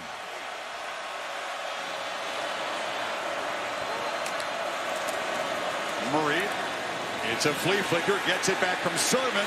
Didn't have time, but he's got a whole lot of space. Can he make the man miss? Huge block against Mack Wilson, who just got blown up by CeeDee Lamb. CeeDee Lamb, the receiver, he was watching Mack Wilson the whole way. First of all, the flea flicker, the discipline of the defense. Everybody's covered, but you got to account for Kyler Murray. Watch the block right here in the middle. Bang! Right there. That's a receiver on a middle linebacker. That's a dream shot for a wide receiver. And gives Murray enough room there to pick up the first down.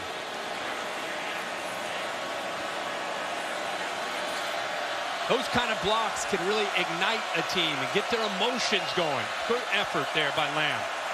Quinton Williams, by the way, headed to the athletic training tent on the Alabama sideline. It's an option pitch. Shades of old school Oklahoma. They won a few championships with that style. It's Sermon picks up a nice gain. Another look at the block here. Let's go back to this. Mack Wilson's a physical linebacker, and boom, he hits him low too. Hits him low, right, the shoulder right into the chest. Clean hit.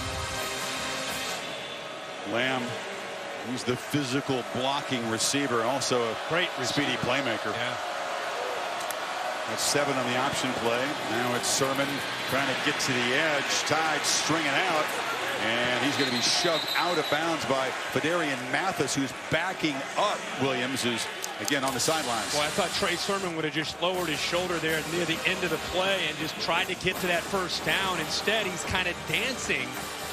And you know, he had Marquise Brown out there blocking. And if he just would have just continued around the corner and just lowered his shoulder, I think he picks up that first down with ease. You got 2 plays to get 2 yards here. It's 3rd down. Have not yet converted on 3rd. Got to account for Murray's legs here on 3rd and short. Slant batted straight up in the air. Dangerous play, falls to the turf, but it was Jennings getting that long arm of the football. You know, he's done that all year. It's his 10th of the year, where he can't always get to you, but he's going to do a good job of getting his hands up and timing it up. Keep in mind, Murray, they list him at 5'10", but there's no way he's 5'10". And these are big, tall defensive linemen with a big wingspan, and Jennings times it up, knocks it down. Now we got 4th down.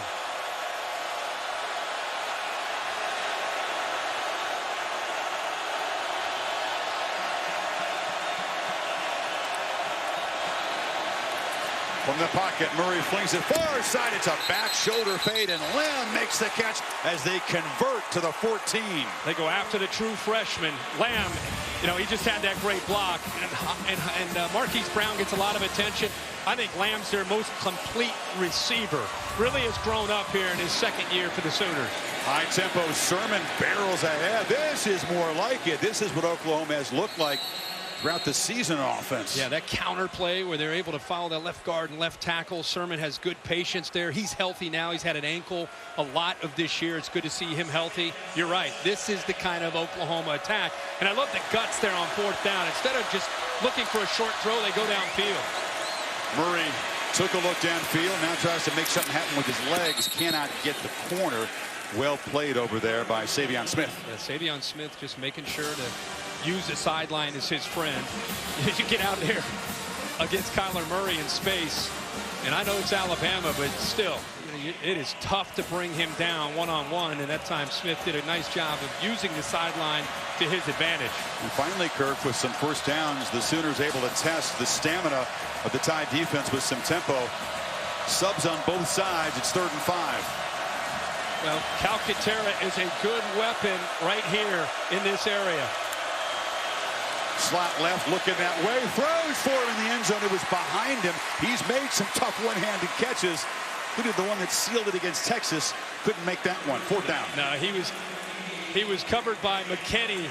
Came from the inside, and because he's coming in from the inside, Murray recognizes that, tries to throw him open to the outside, but Calcaterra unable to adjust on the move there, and they miss it. 26-yard field goal. Do you agree with Riley's decision not to go on 4th and 5? The chip shot for Seibert, who has 490 career points. And with that boot, gets within 1 of becoming the all-time scoring record for kickers. The lead cut to 18 now, midway 2nd.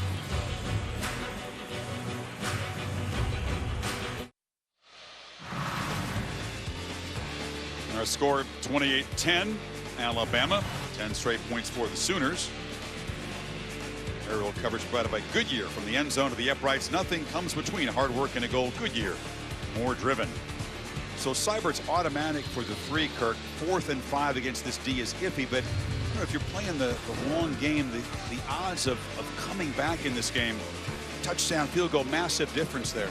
Well, under normal circumstances, you would say, and take the field goal, get the points. But against this Alabama offense and the way they can score, you know, when you have a chance down close like that, it would make sense to try to get the touchdown. We'll see if it ends up paying off for them. At least they got the 3 points.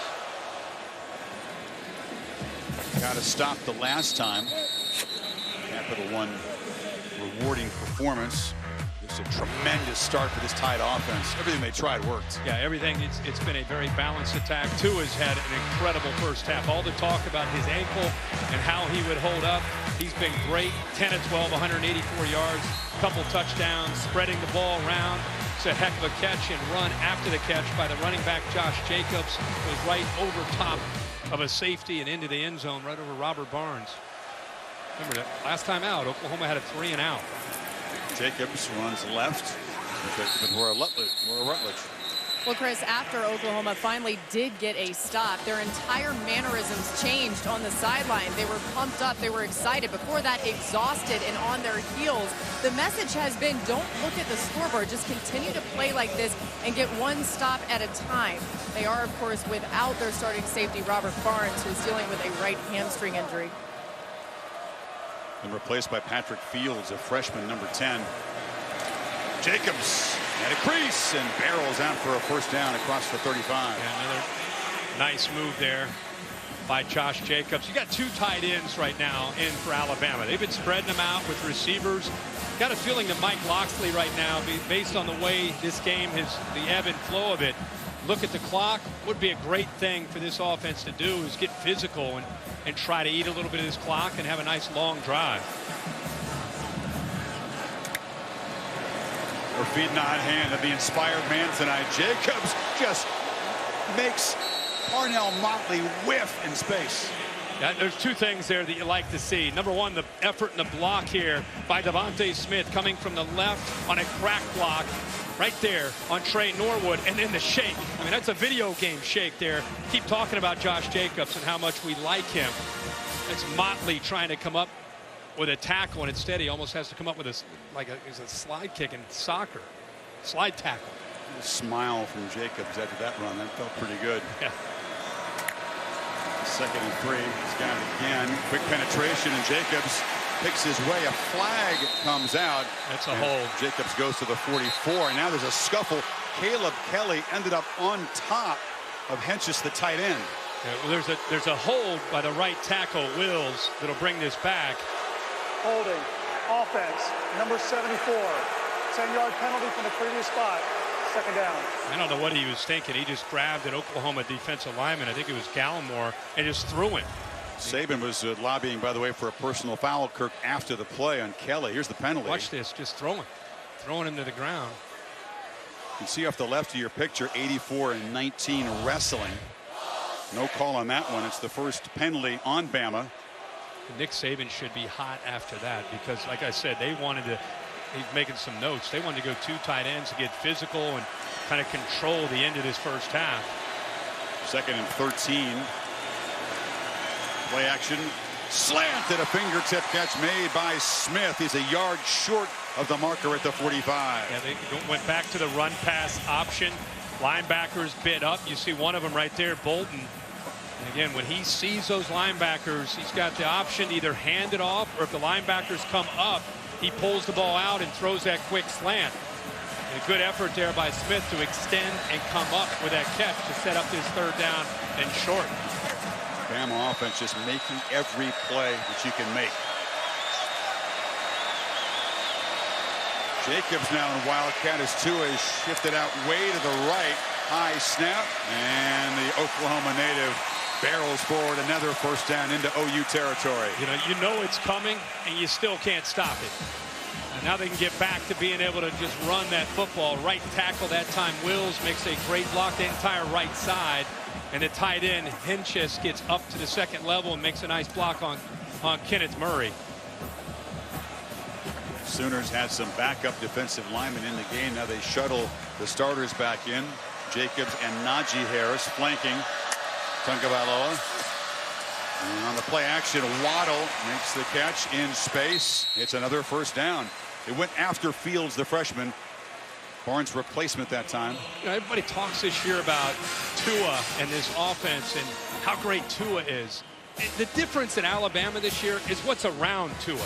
A big, strong offensive line, NFL quality running backs, and 4 deep at wide receiver. It's the best group of receivers that Nick Saban's had since he's been at Tuscaloosa. Throwing Irv Smith at tight end.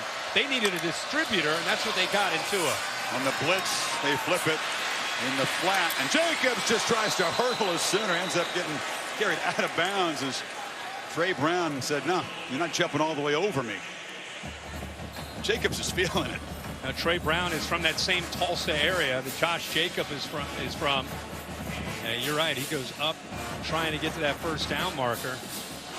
Very content. You don't feel any urgency at all right now from Tua as the clock works down underneath 3.5 minutes.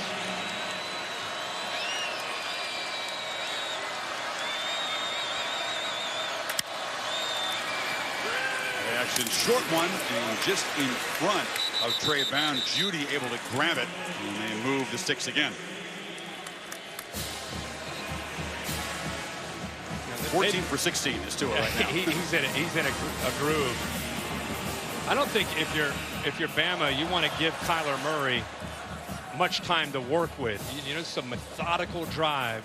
Just work their way down the field. So far, 8 plays, 51 yards in 4 minutes.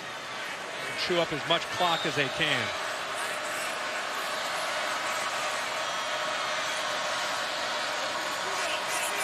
Pre-snap chess match. Sooners showed pressure. Tagovailoa changes things. It's a run left. Najee Harris is going to be corralled by Kenneth Murray, top tackler in this defense. And what he saw there was the Oklahoma defense overloaded to the right-hand side. Look at all these jerseys. And he sees that. He moves Najee Harris, then runs that zone play instead of to the right where all the white jerseys are. Just simply makes that check. But by taking his time, kind of having a dummy check at the line, he's able to read that, get his offense, and get his running back in the right position.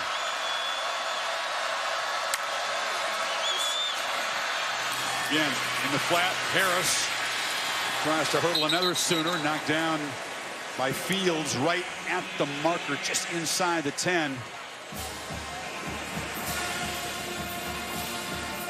Spotted just short, so it's 3rd down.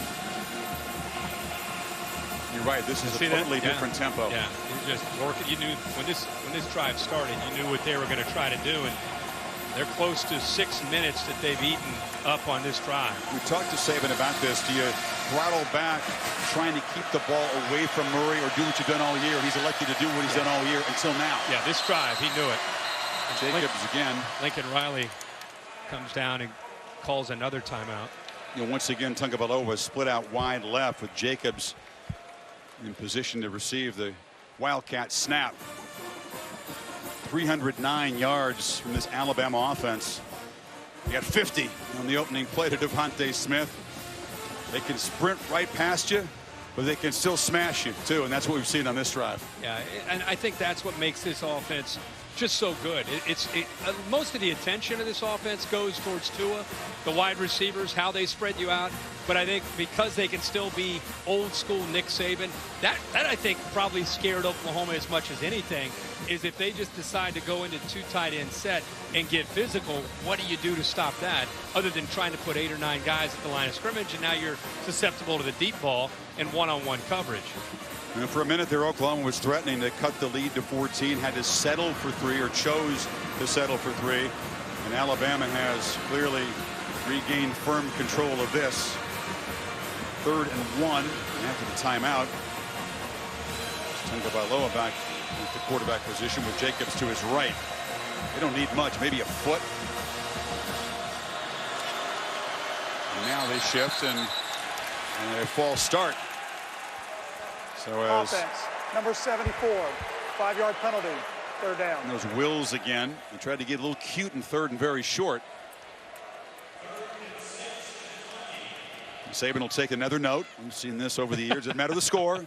This is something he'll file away for halftime or next week, perhaps. Yeah, he's got a few things they got to fix before they get ready for the second half. 9 points more per game than any Saban offense at Alabama, or any Alabama offense in history. This group.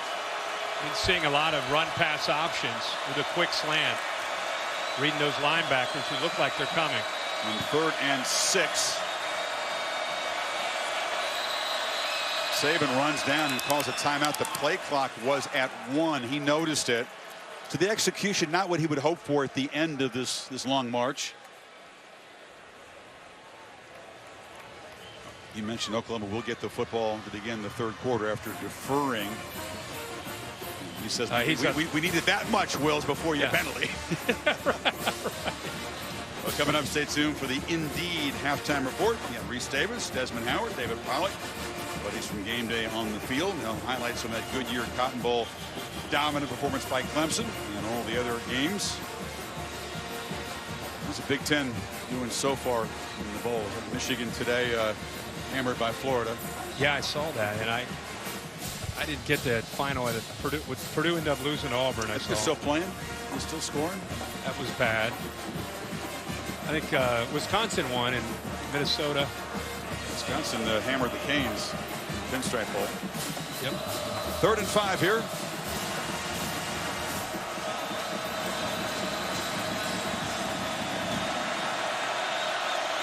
Judy in motion.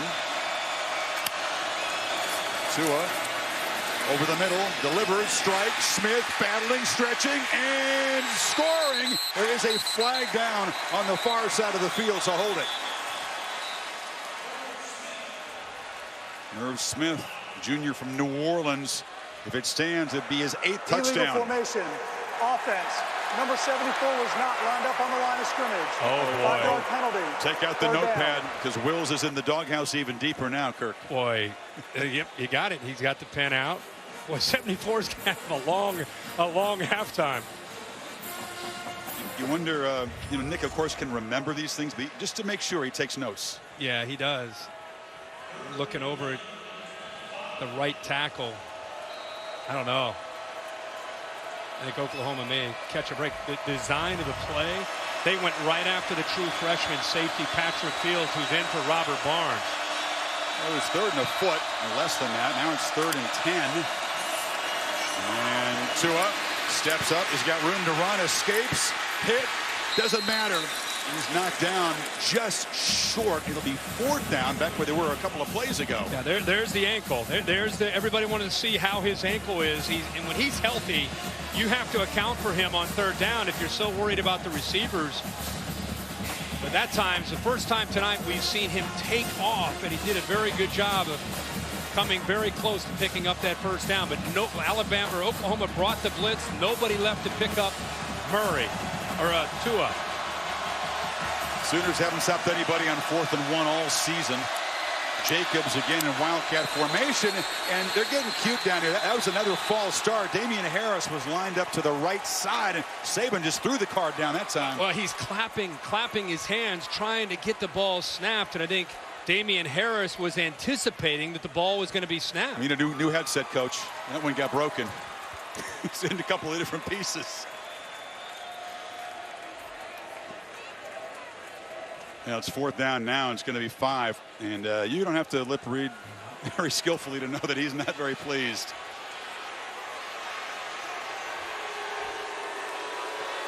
All these different formations, these different shifts and different looks, they probably could have done 1,000 simple things and got the 3rd down on a foot. Yeah.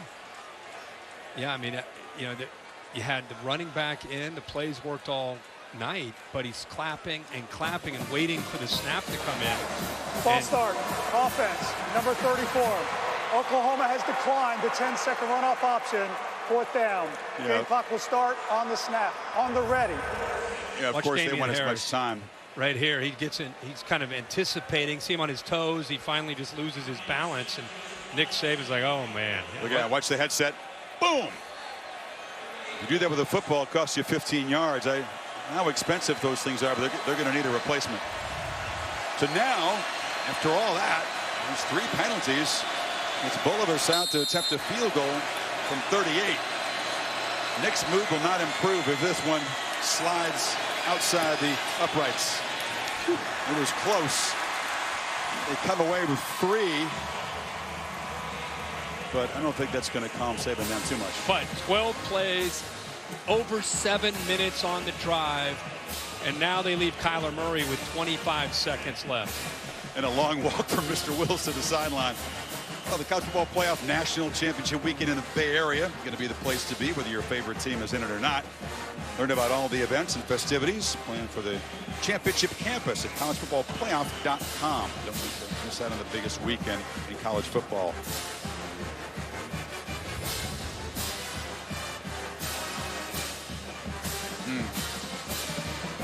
No words needed. You know, he understands that Oklahoma's offense is explosive, and even though your defense has been pretty dominant, no lead feels safe, and that was just a wasted opportunity. Yeah, I mean, they had it at 3rd and short, about 6 inches. That's why he's frustrated. They left points on the board there. That just changed the tenor of the halftime talk in the Alabama locker room, that last sequence. Yeah. And again, Oklahoma will get the ball to start the second half.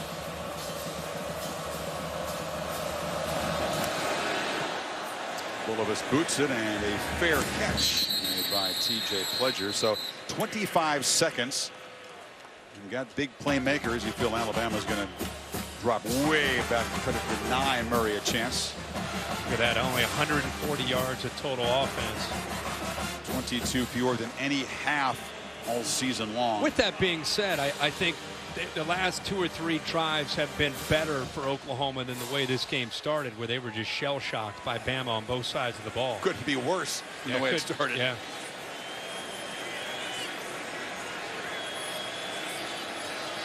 See if Murray has enough time to take a downfield shot. Tide rush 4, but they flush him, and now he's just going to flip it short to Meyer, and he picks up about 7. Boy, Quinnen Williams, his first step is just legendary in the middle of that defensive line. They don't have to even pressure. They don't have to bring the blitz. Quinnen Williams, watch him on this play. He's off just to the left of the center. Right here. He brought a pinky injury into the game, and Maria Portsy just had that retape. Pinky's not going to keep him out of this one. In the flat, Brooks is a good receiver, able to get to the 41, but that uses 6 seconds and leaves just 12. You know, watching this game, one of the parts of the plan, I think, for Oklahoma was to wear down the Alabama athletic defense. And the way you do that, you got to stay on the field. You got to get first downs. You got to, you know, look at the plays right now. They only have 28 plays run. They need about 25 yards to be in reasonable field goal range for Seibert. And Murray escapes and crosses midfield, but leaves just 4 seconds on the clock. Leaves time only now for a Hail Mary.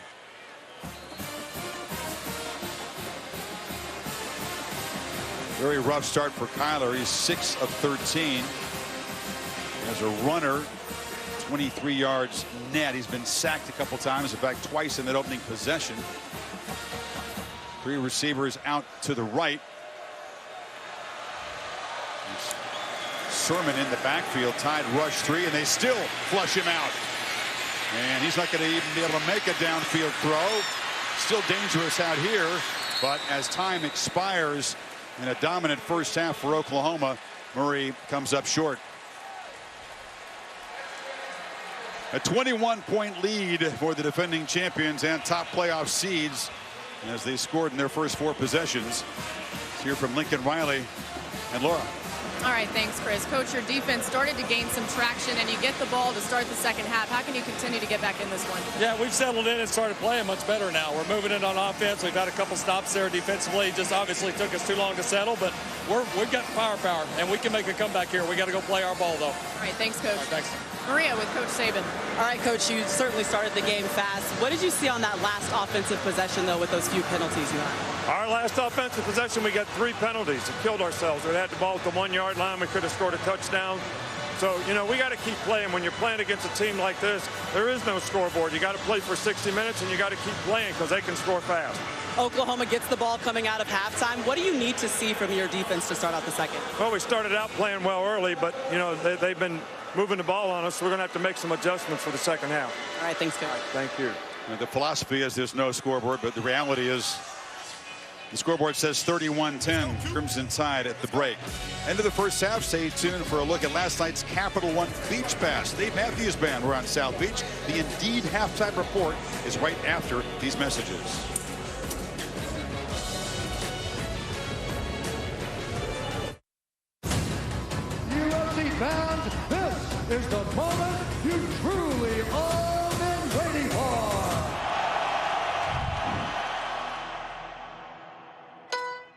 undefeated Crimson Tide and the Big 12 champion Oklahoma Sooners. A Crimson collision. Barrels in. Tide draw first blood. Deep in the end zone. Touchdown. What a catch. The Tide pouring it on in Miami. Head high, head high.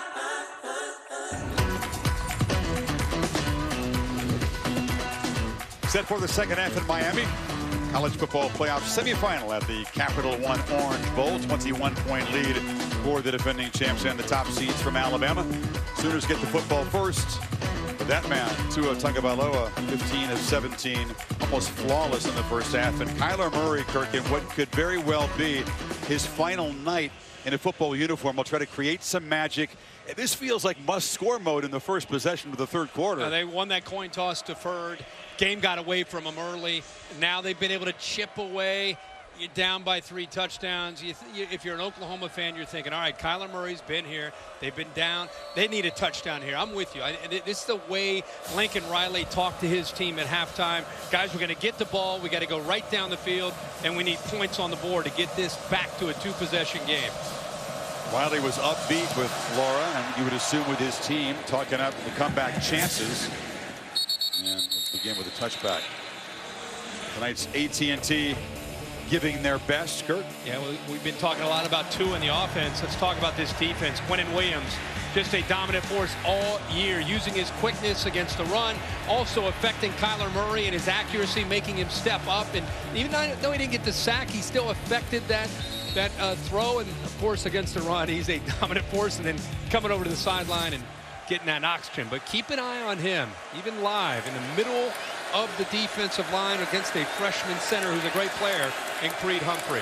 The tone was set early by the Tide defense. 2 sacks on the Sooners' first possession tonight. Play clock running down. Got to hurry. Right away. No, he didn't get it off. The first play of the half, and Murray took too much time with those pre-snap adjustments. Not himself tonight. No, he saw a too high safety look. Both the safeties back. He tried to check to a run because the safeties were back and just could not quite get the call. Offense, 5-yard penalty, first down. Laura? Well, Chris, Lincoln Riley's halftime talk was pretty casual and calm because he said they just need to repeat what they did in the second quarter. That was his message to Kyler Murray. He said they will do some more tempo, want to get this sped up as much as possible to really get Alabama's defense on their heels. When Oklahoma came out of the locker room, they were intense and focused, guys. Got to speed it up before the snap on the very first play. Makes it 1st and 15. Now Murray sprinting out. He's chased by Moses, and now a flag comes in after he got rid of it. It grabbed. It looked like Dylan Moses actually had a horse collar, possibly. Personal foul, horse collar tackle, defense, number 32, 15-yard penalty, first down. And Oklahoma catches a break. Nick Saban not happy about that. Moses trying to chase him down. Yeah, he just grabs the back of the jersey and brings him down. Referee right there. And that's a mental error by Dylan Moses and his Alabama defense. They had him backed up after the penalty, an incomplete pass, and now they pick up the first down because of the penalty. And Saban's so hot about those 3 offensive penalties in the final possession of the half. His move will not improve with that one. Ball at the 35. Murray chased and flips it back, and wide open is Meyer. Gets a block. Carson Meyer lowers his shoulder, and a flag comes in as he's tackled at the 45. And there's still some pushing and shoving. This is a chippy game. Yeah, I think this one's going to come back. A block in the back. And the running back downfield, Kennedy Illegal Brooks. block in the back, number 26. Offense, 10-yard penalty, first down. This play was already defined. He's already downfield, and Kennedy Brooks, now he makes the mistake trying to block Mack Wilson. You can see he already had 8 or 9 yards picked up on the play. After the play, Drew Samia, the offensive lineman, got into with Deontay Thompson. It's the O-line for Oklahoma, known as a nasty bunch. It has been chippy between that group and the Tide defenders. Once again, 1st and 15.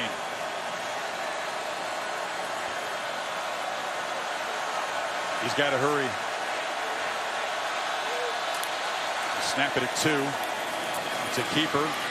Murray shows the explosiveness. It doesn't look like a lot, Kirk, but he got 7 yards. Yeah, he does look a little hesitant. I think it's because of the defense and the way they're leveraging. You know, Marquise Brown, all the talk about how effective he could be. Could he be out here playing number 5? He is right now does not have a catch in this game. There's a drop on a short pass. Murray from the pocket flips it high for Brown. They try to get it to him. That one's on the quarterback. Yeah, he had him open. Did a nice job of sitting down. You see he's communicating. Kind of sat down in the soft spot of the zone, but Kyler Murray's trying to run for his life. You see, he was pointing into the middle. I was trying to work to the middle of the field, and Murray wanted him to settle right there where he could have picked up some yardage. But he is hobbling out there. I'm watching him run his routes. He does not look the way he looked early in the game. In this urgent possession, it's 3rd and 8, and now the Tide come across where they drawn.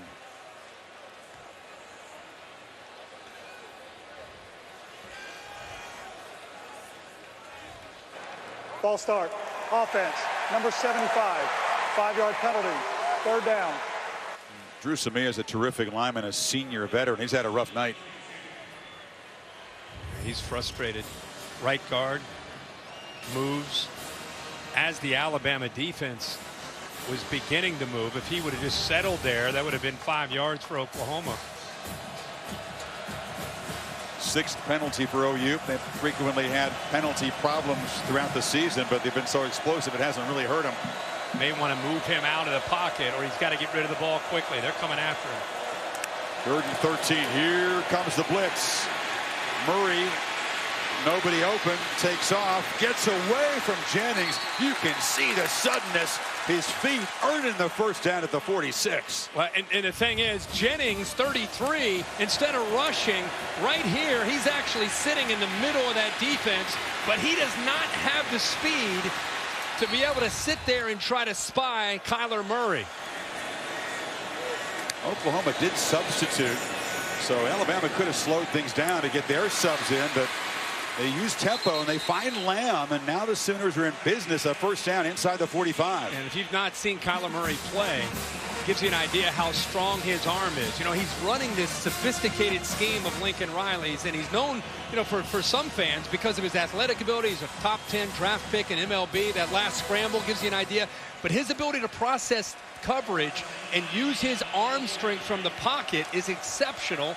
And that time he threw that from the right hash all the way out to the left boundary there to CeeDee Lamb with a lot of velocity. A couple plays ago, it's 3rd and 13, so you see the running and then the suddenness of that arm. And the Sooners threatening. Brooks slams right into a Crimson wall, but it spins free. This is a tough football player. If you look at the measurables, he didn't seem like a star, but you look up and he's got 100 yards. You're right about that. You know, he's had to step in because Rodney Anderson was lost early in the year. Trey Sermon's battled through some injuries, and he's had an opportunity to play early in his career, and he's made the most of it. They did a nice job showing some good balance.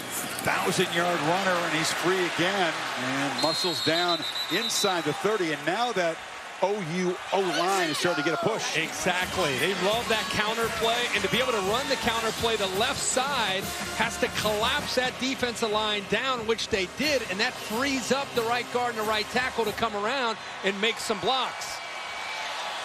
8th play of the drive. On 1st down, Murray thinking play action. Wanted to take a shot downfield. Has the luxury of time, launches into the end zone, is looking for Meyer. It's broken up nicely by Thompson. Boy, I don't know. He just kind of threw that up and hoped. That's a dangerous defense athletically to do that with, especially when your receiver that you're throwing it to is Meyer, who that size at 6'5", but he's an H-back. You've got a couple safeties and corners back there. He's very lucky that Deontay Thompson did not intercept that ball. I'm surprised he didn't just take off and just try to pick up 3, 5, 7 yards. He had all day back there. You're right. There was some desperation in the decision, and then the ball was not accurate. 2nd and 10.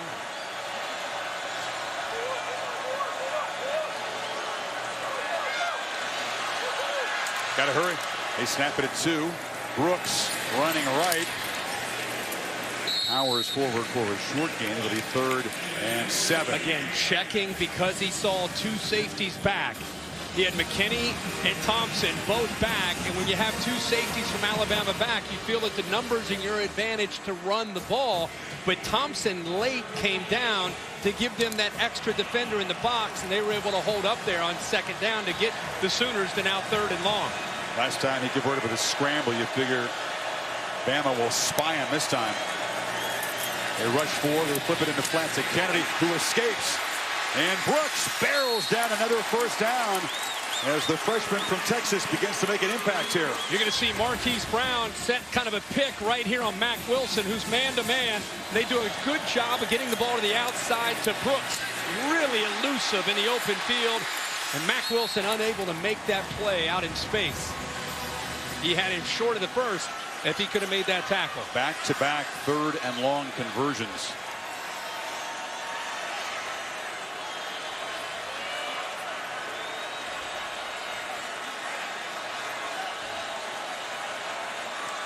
Got to find the end zone here. Field goal doesn't do him much good. Sermon cuts it back. Knocked down at the 9. One of the things Lincoln Riley told us that I think is great to see in college football today, you see signs on the sideline and, you know, different things. Quarterbacks, a lot of times they don't even have to think very much. The coaches on the sideline are doing it for them. Baker Mayfield the last 3 years was in command of this offense. What we've seen this year from Murray in command, setting the protections, getting out of a bad pass into a good run, constantly in command in this offense, and he demands that from his quarterbacks. Calcaterra in motion, and a slant is too high for Lamb.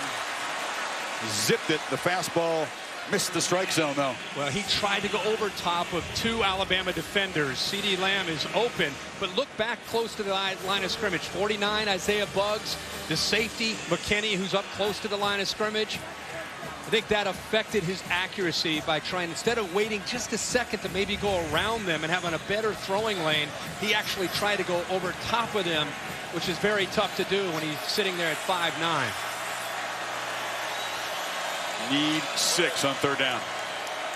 Already 2 crucial conversions in this drive. Murray chased and flips it short, bobbled and incomplete, and the difficult night for Marquise Brown continues. 4th down. Yeah, he cannot hold on to the football. You got a man down, maybe Christian Miller. We talked about the physical problems with the foot. It's affected him mentally, I think. He makes that catch normally. That's a 1st and goal. Yeah, it'd be right at the sticks if he was able to hold on to that football. As they look at Miller, we'll step aside. 4th down for OU coming up.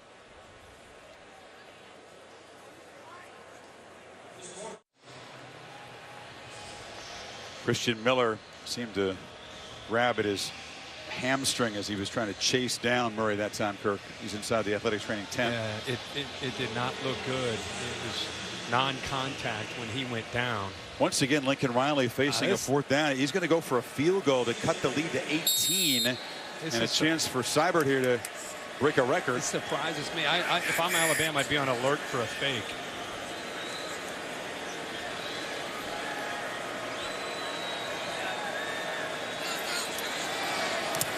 It is a chip shot, and it is an all-time scoring record for kickers by Seibert. That record means a lot to him, but the 3 points don't mean a lot in this game. Interesting. Margin cut, but just to 18. First Bama possession of the 3rd quarter is coming up.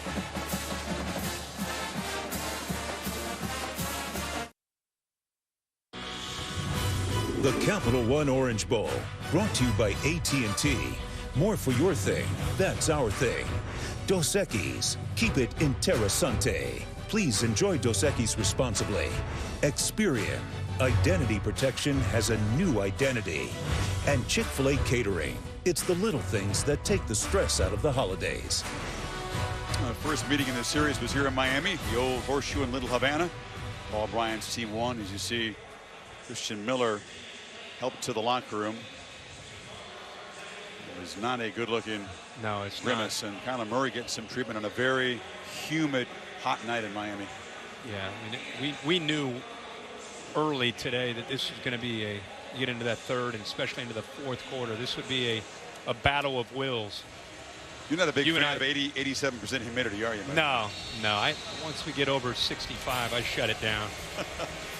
Well, there's going to be some guys digging deep to avoid shutting it down on this field. That's for sure. You and I are at the break there still kind of scratching our heads about that field goal attempt down inside the 10-yard line. Seibert, who now has the record, another touchback. They were 4th and 5 and then 4th and 6, twice at the 9-yard line, and both times Toast kicked the field goal. Maria? Well, guys, coming out of the locker room for Alabama, the focus was on cleaning up all of the mistakes and making sure that everyone was great with their assignments. And also, I checked in with head football athletic trainer Jeff Allen. He said that Tua feels great coming back into this game. But a couple of updates. You saw Christian Miller going back into the locker room for further evaluation. It's a left leg injury. I've also seen Isaiah Buggs getting a little bit of treatment. They're adjusting his knee brace right now on that left leg. And guys, the D-line looking very gassed over here, making sure they're getting oxygen and ice towels in between the breaks.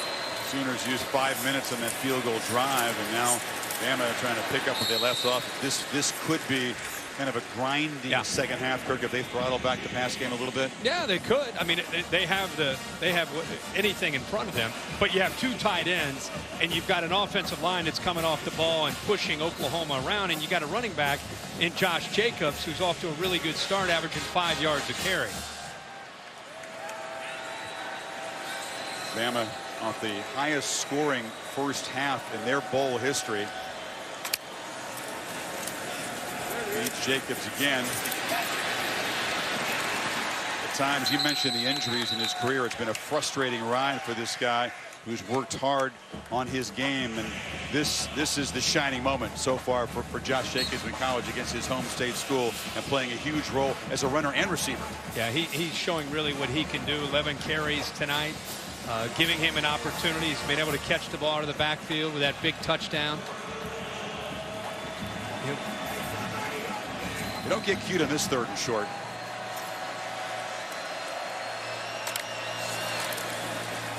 You keep it simple. No 5-yard penalty this time, and Jacobs picks it up easily. Now if you're Mike Locksley and you're upstairs looking down as an offensive coordinator, and you got this power formation where you've got 2 tight ends, and these safeties are starting to cheat down very easily. Could continue to either run the ball, or he could go play action here, get the safeties down, create a one-on-one opportunity, and hit a big play in the pass game.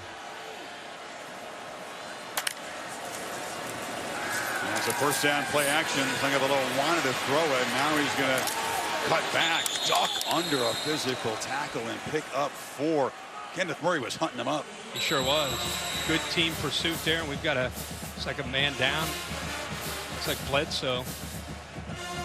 Starting defensive end, junior. Injuries on both sides piling up. And we'll step aside again.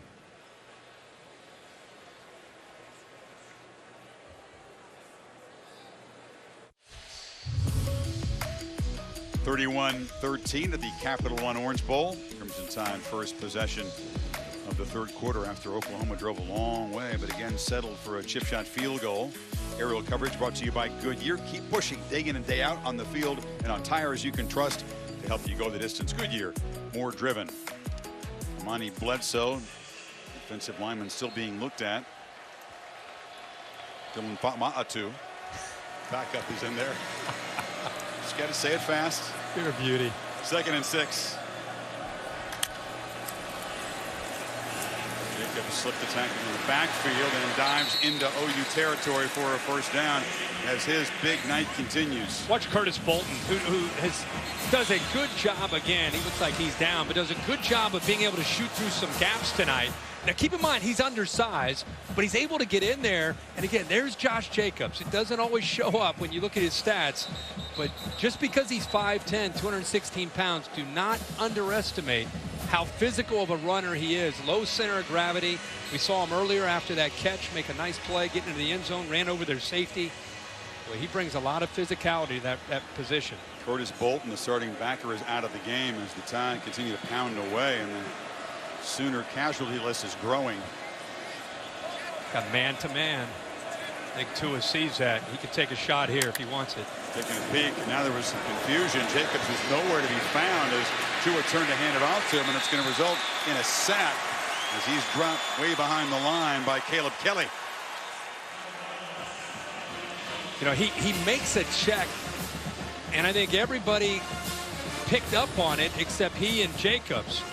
You know, he sees the defense. He sees potentially man-to-man. He kind of gives a look out there. Jacobs moves over to the left, and I think he was surprised that he moved over. He looked to hand it maybe off of maybe possibly play action, but bit of confusion. 6-yard loss. 2nd and 16. There's been far too much of that confusion for Saban's liking the last few possessions. Tua still got it, flips it in the flat on the run. Irv Smith, and a nice shoestring tackle is made there by Norwood to prevent a bigger gain. Yeah, I'm very surprised that Oklahoma is walking their corners up and almost challenging Jerry Jeudy and Ruggs. Safety in the middle of the field, but nobody over top protecting the corners. At some point, you got to think Tua is going to see that and want to take advantage of a one-on-one matchup and try to hit a big one. Doing it again. See him walked up tight. Tide need 10 on 3rd down.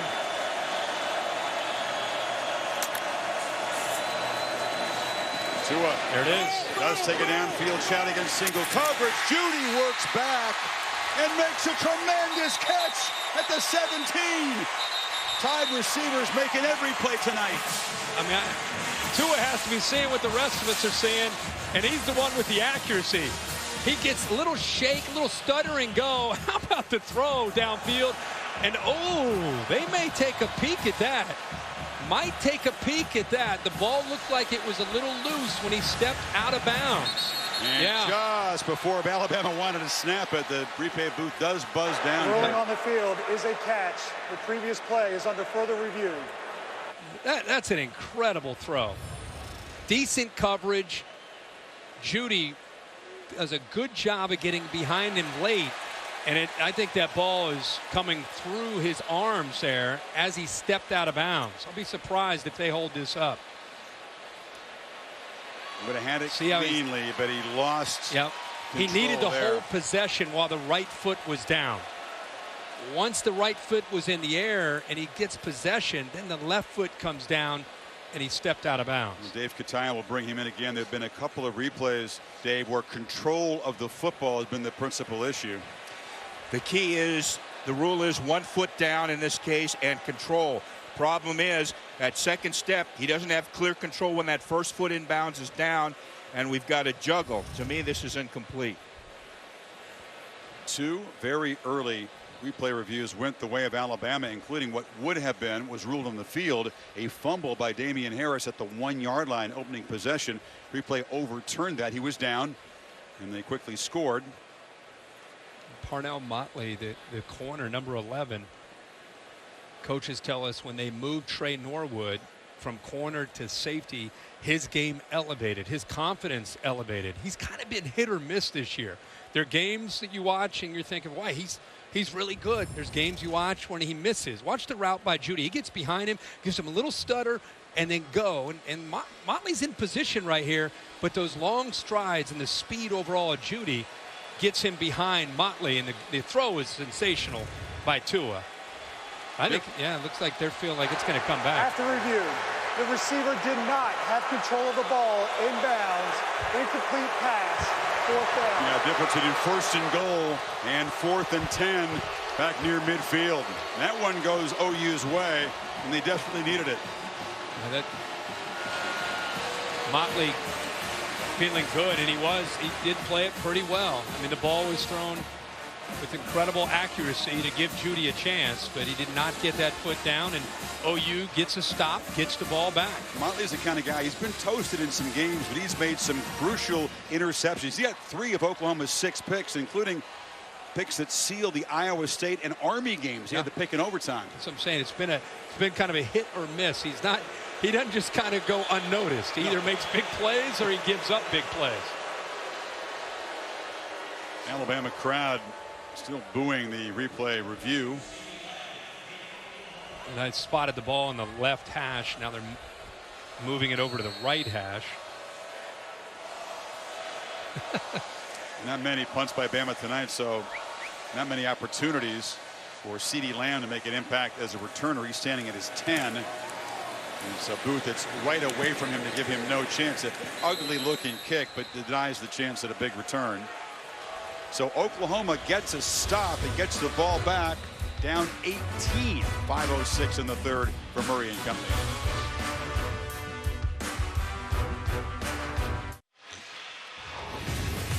Well, Marquise Brown came in with an injury. We wondered how effective he could be. You can see his gait, noticeable limp. Not only that, just not quite on the same page with Kyler Murray. Here, trying to work over the middle, and Murray wanted him to stay outside. This is a chance to get a big first down. He ends up dropping the ball. Second drop of the night. Just not able to get on track. And you take him out of this offense, you're not only losing a big play threat, it really falls onto the shoulders of Murray trying to get it to CeeDee Lamb. They need 5 out there, and right now he's not even on the field. Drops have not been a problem. Oklahoma only 12 drops all season long. Murray escapes and shows that electric speed and scoots for a quick 9. Laura? Well, Chris, you're talking about the rhythm of Kyler Murray and Marquise Brown. Brown didn't even practice until they got here to Miami, so he hasn't had a lot of reps in a month's time. He's been limping on the sideline, but no one's even looked at him. He told me, Brown did, that he expected to be in pain in this game, but he didn't care. He said, if I could breathe, I will play, because I want to play in front of my family. About 30 family members here for him. The problem's not the foot, it's been the hands. He's dropped 2 very easy ones tonight. I think mentally it's been tough. He was so keyed up. It is a homecoming game. Hollywood, Florida, his hometown. That's where Oklahoma's team is staying. It's about a half hour from here. It's been a nightmare for him so far. Can he return and make a play? First down after the run. And now Murray's still got it. And looks at the sidelines and over the head of his high school teammate, Lee Morris. Well, that's a gutsy throw. Morris, who he's got a good relationship with, you mentioned going all the way back to high school with an outcut. And Xavier McKinney, the safety, pretty tight coverage. He tried to go up and over McKinney, and McKinney gets just a hand on that and was trying to think about trying to get 2 hands on it and intercepting that. He would have walked to the end zone. Who's going to make a play for this Oklahoma offense on the perimeter besides CeeDee Lamb? Is there any other threats? Brown still on the sidelines. They flip it short. Lamb's got it. And he cuts back. A little wide receiver screen, picks up 7. It'll be third down. Yeah, that's good execution. You have linemen downfield. Gives him a very good chance here on third down and short. Oklahoma here has the advantage, even though it is third down. With Murray's quickness, he can either get the ball out of his hands and try to find a matchup that he likes. He does love Lee Morris in these situations, 84, or also he can use his legs to outrun him and try to get to the sticks.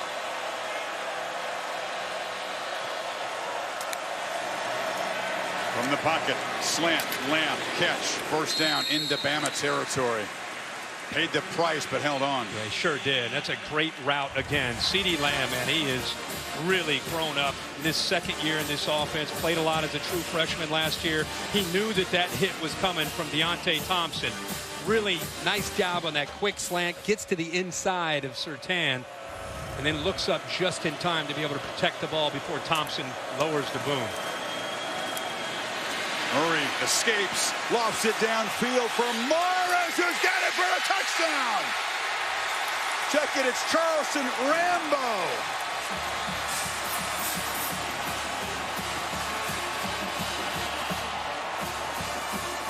What a throw. We keep saying, who's going to step up besides CeeDee Lamb on the outside? 14, you see the blitz there by Carter. Nobody touches him off of the release, and he's got those long strides for a freshman. Makes a big play. You know, he had a big catch in the Big 12 championship game against Texas, and he comes up clutch here for the Sooners, and Kyler Murray gets behind coverage and makes the play. His first career touchdown is an enormous one, covers 49 yards, and Oklahoma finally with an explosive play in the passing game. You're going to see a blitz coming from out here from Carter. Once he does this is what he's seeing. He's seeing that he's got his receiver getting behind this safety. So even though he's got pressure right there from Jennings, he knows instead of taking off and running, he's got the arm strength on the run, by the way, to be able to get it up and over the safety for the touchdown. It's a baseball player throw right there. And it's a huge play, big moment for the career Rambo, but Oklahoma has now cut the lead to 11, and you can see why Lincoln Riley was fairly upbeat for a coach that was way behind. We got a ball game, he's saying. By the way, that ball on the run, thrown about 55 yards in the air. In the run, then almost in the air as he let it go. Yeah, yeah. Oklahoma had 28 points, Kirk, in the first 17 minutes of this game. They've only added a field goal to that since. And now, suddenly, for Oklahoma's offense, things get a little interesting. What will they do? Will Loxley get aggressive with the passing game? Will they try to work on the clock, fearing there's a whole bunch of flags, by the way, after the touchback? And now it's getting a little bit chippy here, which it has for much of the night. A little more chippy, yeah, you're right. This was a non-play. It was a touchback way in the end zone, and guys still got involved. The result of the play is a touchback. After the play was over, unsportsmanlike conduct, number 31 of the kicking team. It's Keaton Anderson. Riley incredulous. Well, he called it on the Oklahoma. unsportsmanlike conduct foul was on number 31 of the receiving team. After distance for the goal. He called it actually on Oklahoma, but it is on Alabama, Keaton Anderson. You see it in the middle here. Right here, 31. That's completely mindless play there on a touchback. And it backs the offense up to the 12-yard line. Since they built the big lead, it's very obvious that Saban has not been pleased with the focus of his football team. Good reason. First time tonight, the Sooner crowd becomes a factor, and they're right in front of Tua and the Alabama offense. Damian Harris, he started but hasn't made a real big impact since. Runs from 7. You asked, what will Mike Loxley do? Now there's a little bit of urgency. He's gone back to that 2 tight end look at 12 personnel with one of the backs. This time it's Damian Harris. He's got a couple tight ends in this formation. Hentges on one side, Irv Smith on the other. Actually, they're together now on the right side there. 2nd and 3. It's a pop pass to Ruggs. Sooners had it strung out. He still finds a way to navigate for a first down to the 25. Caleb Campbell did his job with those 2 tight ends. He did get upfield, which is his job, to be able to force Ruggs back underneath, hoping that linebackers and safeties would be scraping, but just enough effort there by Ruggs and a good block by Damian Harris to give them that first down and get them away from their own goal line.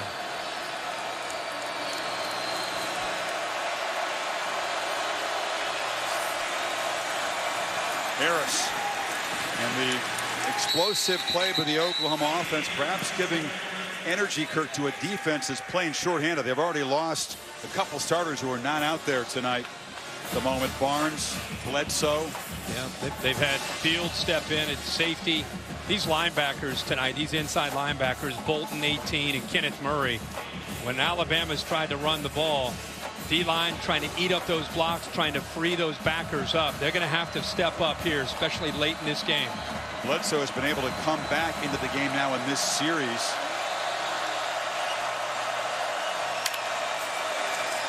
They fake it to Damian Harris. Tua on the roll finds Judy, who is going to be knocked down from behind. First down to the 45. Yeah, see, that's there anytime they want that. That is a great matchup. Watch off to the left.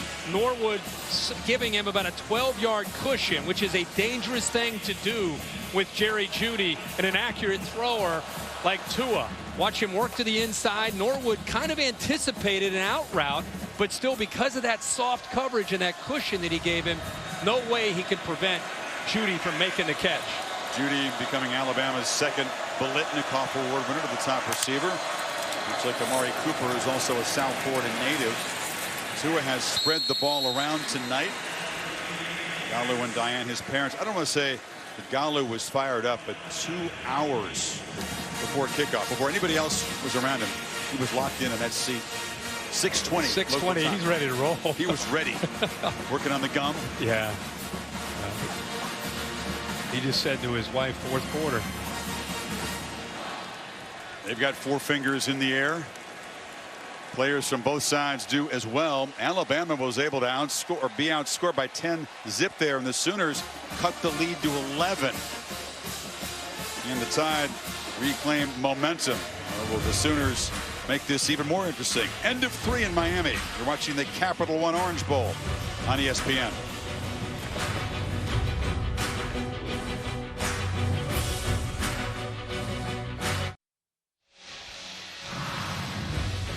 Point game set for the final quarter. College football playoff semifinal at the Capital One Orange Bowl. A trophy that is the ultimate prize will be earned on the field a week from Monday. Playoff national championship trophy presented by Dr. Pepper. Clemson did its job earlier today. A rout in Arlington of Notre Dame. Will it be the Tigers and the Tide again, or will Oklahoma complete one of the great comebacks in postseason history? Tide begin the final quarter with a 2nd and 4. Tagovailoa avoids the blitz, and Smith streaking. First down inside the 30. Tua took a big shot but did his job. They walk Bolton out to the outside. The inside linebacker is trying to get to Tua. The only problem is it leaves one linebacker in the middle, so there's a lot of space for Tua to work. He sees that blitz, knows he's going to get hit, gets the ball out of his hands quickly, and how about the route by Devontae Smith? Gives him a little step to the outside, then back to the inside, and Tua is willing to take that hit for those yards. He got 21 of them. Smith, the hero, against Georgia with that last touchdown. Hot start tonight here. Najee Harris still running. And he's got yardage inside the 20, close to the marker. That was a big-time throw by Tua, in such great command. This offensive line opening it up, and Najee Harris, big physical back at 6'2", 230 pounds. Enormous sequence here, Kirk. If Oklahoma can somehow keep him out of the end zone, force a field goal, it would still be a 2-score game. It's a low throw and a sliding catch made at the 10-yard line by Waddle. Yeah, you know, they've thrown so many quick slants that I'm surprised Oklahoma hasn't changed their alignment and given these receivers more inside leverage. Try to take away those slants by their alignment. They're not changing from the very first play. It was a run pass option. They hit a quick slant for big yards, but they're continuing to line up head up and giving the inside away to the Alabama receivers. They should move into the inside. OU crowd at that end trying to make some noise, make it tough on Tua. It is again. Pressure off the edge. Easy pitch and catch. Tua beats the blitz. Smith, touchdown. I mean, we just talked about how the middle of the field, when you don't take away the quick slants, you got one of the most accurate quarterbacks we've seen play college football in a long time, and you're giving him the quick slant. They brought the safety blitz. You're leaving a corner on an island. Very, very tough thing to do. And another great route again by Devontae Smith, who's now healthy after this month layoff. And that is a grinding 87-yard, 9-play, 4-minute and 55-second touchdown drive, and Alabama stretches the lead back to 18. Tua accurate all night and tough on that drive, and the parents on their feet. At least his mom is. Dad's staying chill. Focus.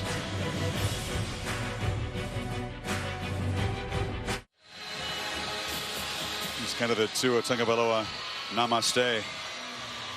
Bow after the last drive. He was 5 for 5 for 60 yards and the touchdown to Devontae Smith.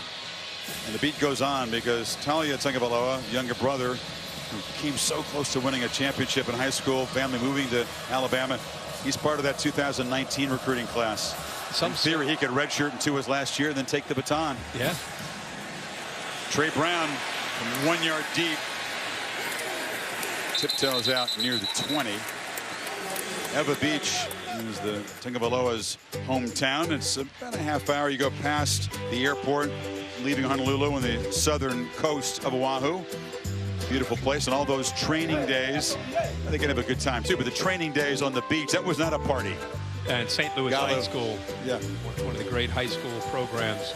Tough training on the beach in St. Louis High School, same alma mater of Marcus Mariota, and they're watching there. A little bit of a delay, but enjoying things. It would take a positive result to get me out of the Hawaiian sunshine on a nice Saturday afternoon.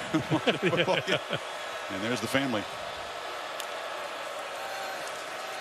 Murray once again down 18, and once again chipping this. There's a scuffle, pushing and shoving. Drew Samia just got knocked down. The helmet is off of Murray. Quinnen Williams hit Kyler Murray as soon as he threw the ball, and he hit him high, and Samia didn't like it. There was a collision right as Murray got rid of it, and Samia went in after Quinnen Williams. Expect an offensive lineman to look after his quarterback. We'll get another look at this hit. This was Outland Trophy winner and Heisman Trophy winner.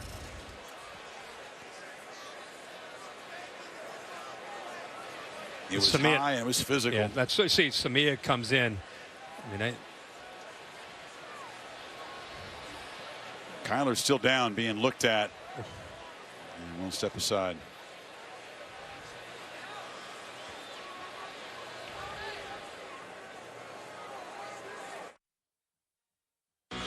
The Capital One Orange Bowl, brought to you by the Capital One Venture Card. What's in your wallet? Taco Bell's new Cravings Value Menu. Value beyond belief. Allstate, reminding you that football season is mayhem. And Samsung QLED TV, the official TV sponsor of the College Football Playoff. Murray out of the game. I think he's okay, but lost his helmet and has to come out. So Austin Kendall, the sophomore from North Carolina, who's attempted just 17 passes all year, is in. So Williams hit, lost the helmet. Then Drew Samia tried to pay Williams back, and he added some friendly fire to that. Sermon bumps right into that defensive line, loses a couple. Laura? The Oklahoma athletic training staff obviously worried about Kyler Murray. They keep asking him if he's okay, doing a couple quick tests. He keeps saying, I'm good, just let me go back in the game. And as you can see, out there on the field with his helmet once again. Raekwon Davis inspired after that tackle for loss. This Alabama defensive line still plenty salty, up 18. Jennings is down. There's Davis. Raekwon Davis is kind of the one of the emotional sparks for this defense. Massive force was how Tosh Lupo described him. 6'7", 316, playing defensive end. Probably hadn't had quite the year they had hoped to have, but can flash at any moment for this defense. He's a big game player. He was massive against Georgia in the championship game. So Murray, now just the one play, but he inherits a 3rd and 10.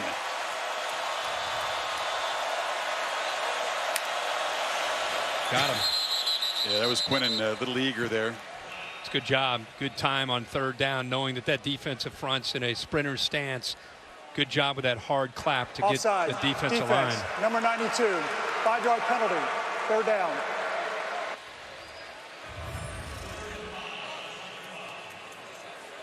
Yeah, there was zero dip in intensity on the defensive side for Alabama. Now it's 3rd and 5.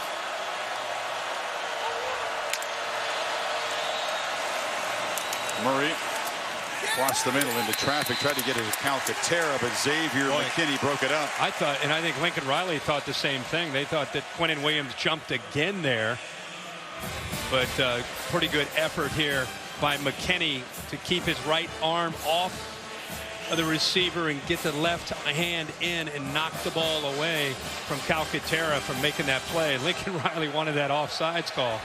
Well, they didn't go for it inside the 9 twice. Now they're going to go for it at their own 25. It's 4th down.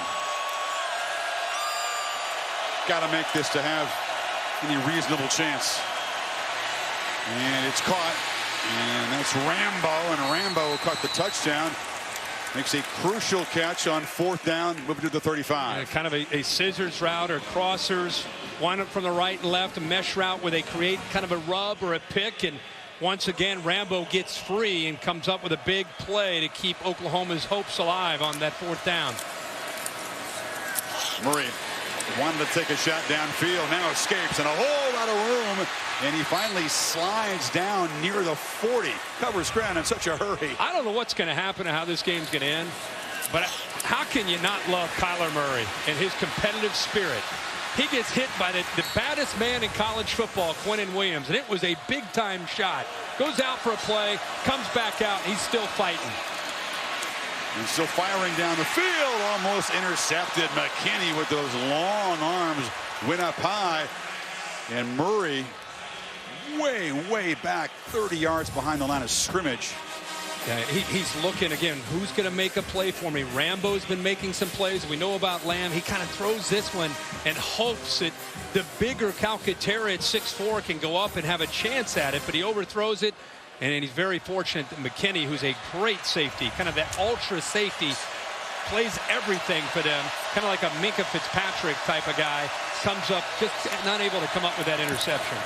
Sermon running back, short gain. It'll set up 3rd and 7. Inside of 11.5 minutes. Oklahoma still a flicker of hope if they could find the end zone in this possession. Yeah. Sermon out of the game now. We're already so thin at that running back position. Only Sermon and Brooks. Marquise Brown actually back in the game down at the bottom of the screen. So receiver Miles Tees in the backfield. He's going to block the blitz. He's going to do so at 5'9", 171. Tide are showing pressure. Better get rid of it, hurry. You do, and a catch made nicely by Lamb on the slant. 1st down inside the 25. He took a while to survey that defense, and then eventually he sees the hole and where he wants to throw the football. It's about trying to find that matchup. He saw Deontay Thompson, a safety, coming, left a vacancy, and he makes the throw right into that hole. Tide barely got lined up before the snap, and now it's Lamb, guarded by Surtain on the sidelines. No flag. Surprised they didn't throw a flag there. Looking back at that play, AT&T pylon cam, a lot of touching and pushing by the corner. Surtain, the ball underthrown. Surtain never sees it. Usually that's an indicator that a flag is going to come in, but they decide not to throw it. Right along the OU sideline, and certainly Lincoln Riley wanted a penalty. And 2nd and 10, he's hotly pursued. That was Mack Wilson off the blitz, has to fire it into the ground. 3rd down now. Well, Mack Wilson came on the blitz, and he wanted to try to bait that defense, and he just did not quite have enough time to get the ball out to Brooks. This play needs a little bit more time to be able to get those linemen out, get the back in position, but good timed blitz that time by Mack Wilson. Murray, when he's been under pressure this year, still a 60% passer, but this is more pressure than he's been used to seeing. Right there, Lamb left alone on the sideline, makes the grab, 1st down. In front of Surtain that time. Yeah, they're going after Surtain, who's a talented player, but still a freshman. 2 against 2. Nice job, well timed. Kind of, he knows that he's going to be able to throw that ball back. Maybe they gave him one back there. Chris, you're kind of giving me a shove. A little bit of shove off. A little push off. You can see the strength of Tick Lamb. for tack. Yeah.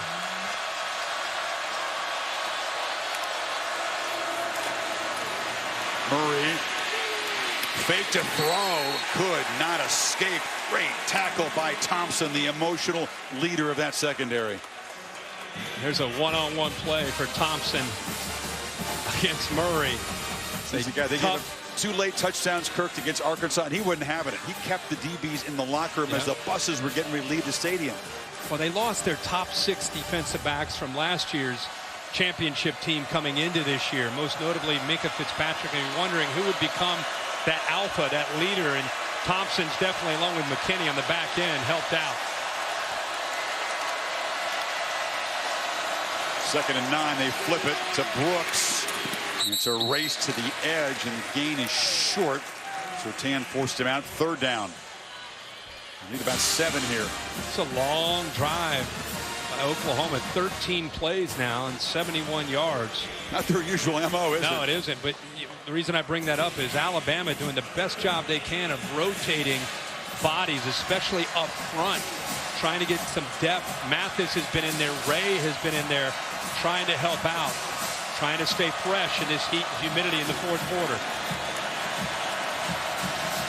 2 plays to get 8 yards. Got to go to the 3. Or the 2, I should say.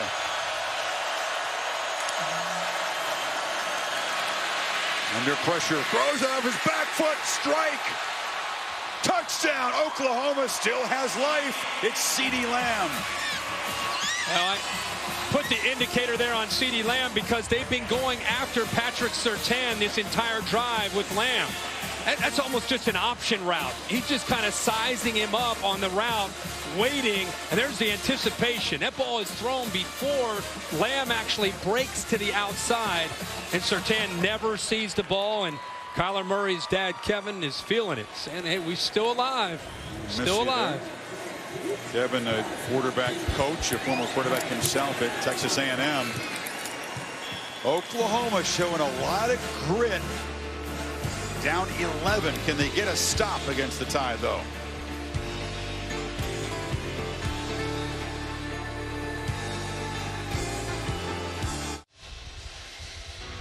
Got a crew of several guys getting the Capital and Orange Bowl trophy ready, inspecting those oranges, loading them up. We'll have the big one to the winning team and the smaller ones to the offensive and defensive MVPs coming up after the game. So Kirk, a drive that began with Murray almost being decapitated by Quinnen Williams ends with a 10-yard strike to CeeDee Lamb, who caught all 3 passes on that drive, all 3 of them on 3rd down. And all 3 at Patrick Surtain, the freshman corner. Could be a tricky onside kick. Callum Sutherland, the other kicker, comes into the game. See if he can get the big hop. Right at the hands team, but right at number 31 for Alabama. And Bryce Musso makes the recovery. Now they try to catch Alabama napping, hoping for that tricky hop, and just hops right into the hands of Keaton Anderson, the safety. I should say. Adjusted late. Alabama expecting it. Does a good job recovering it. So Tua and the Tide once again protecting and trying to add to an 11-point lead, take over in Sooner territory. Najee Harris,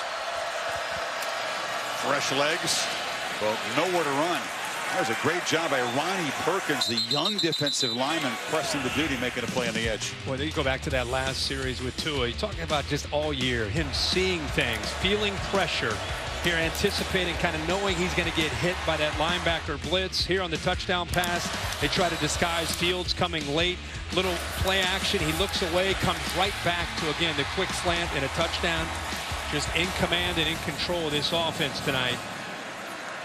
The official stat keepers, Kirk, have Bama with 3 drops. That's kind of harsh judgment given the difficulty of Judy's catch in particular, but Tua has only 3 incompletions tonight, 21 of 24. Najee to the edge with momentum, blast down inside the 30 as the Tide threaten again. Nice block here by Irv Smith, helping set the edge. You're also going to see wide receiver coming in from the outside. Derek Keith picks up a block there.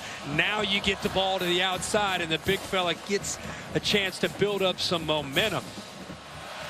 Good blocks there. Irv Smith, known as an outstanding receiver, has improved so much as a blocker at tight end. Jacobs and Najee Harris now flanking Tua. And let the clock wind down near 7 before snapping this. Jacobs in the flat, gets a block from Judy, and is knocked down at the 15. First down again. Yeah, right now Mike Locksley is mixing it up very well between the run, stretching this tired this Oklahoma defense out wide. You know, it's one thing you can stretch him out wide, you can run up into the middle, and he can also throw the ball in the quick slants. Mike Loxley, the offensive coordinator, of course, has taken the head coaching job in Maryland. He's been focused on this game, and he's hoping to have a chance at a championship before he heads over to Maryland to take over as the head man. It's been a big theme, hadn't it, in the playoffs recent years? The coordinator carousel. Guys who've gotten their next job at unfinished business, sticking with the time for the playoff run. Tagovailoa to Smith, who began this game with an electric play, and he's been the most featured receiver tonight. It's like Oklahoma spending a timeout here. Alabama used about 2:21 on this drive. 6:10 to play. Tide closing in on the championship game.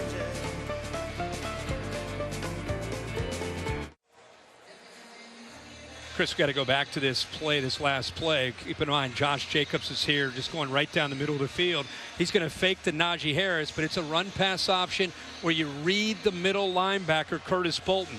Bolton comes up, and watch what happens when he comes up. There's nobody in the middle of the field. Tua just doesn't see it. Look at Josh Jacobs. He's like, there's nobody back here. They had a touchdown and a rare missed opportunity for 13. See if that proves costly on the drive. It's 2nd and 8. Tua's got it again. Nope. Judy's got it over the middle. Touchdown. Tide. Doesn't matter. If Brent Venables is watching this, I'm guessing he's going to take away the inside slant, because tonight it's been open from the first play to this drive right here with 6:08 to go, and Tua has made Oklahoma pay. He had to always throw it downfield. We'll go back and look at this film. I want you to count up how many times they hit a quick slant. It's been at least 10. Tua's one subpar game playing here against Georgia probably cost him the Heisman Trophy. In 26 days after that innovative ankle surgery, he has come out 24 of 27, 318, and 4 touchdowns. That's it. And when he gives you this look, Chris, you've got to react. Linebackers have been active against the run. They have to react to that play action. Look, you can't just sit back. You have to respect it, and you have to come forward. And when you come forward, it creates a huge opening behind those linebackers without a safety, and it's just pitch and catch with an accurate quarterback who makes the read and quick receivers who get separation. It's just you're going to lose that battle on defense. And Judy won the Biletnikoff, but he was representing a very deep and talented receiving corps. His touchdown, Devontae Smith has a touchdown, Ruggs has a touchdown, that tremendous catch. Jacobs has caught one out of the backfield, so the ball being spread around. Yeah, he's done a really good job. In the past, it used to be Julio Jones and some guys. It was Ridley and guys. I mean, they've always had Amari Cooper and a bunch of guys. This is different this year. You've got 4 all that can make you pay if you pay too much attention to Jerry Jeudy or any of the others, plus the tight end, Irv Smith. Yeah, you're right. Venables has a lot to focus on as every Alabama opponent as we begin to take a look at yet another Crimson Tide collision in Santa Clara for the championship.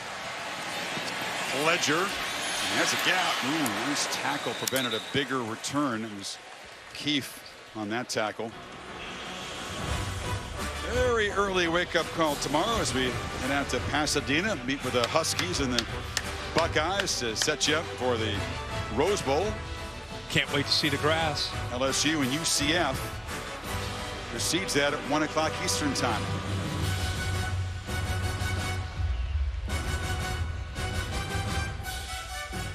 Texas, Georgia, 8:45 Eastern time, also on Tuesday. It's the time of the year, right?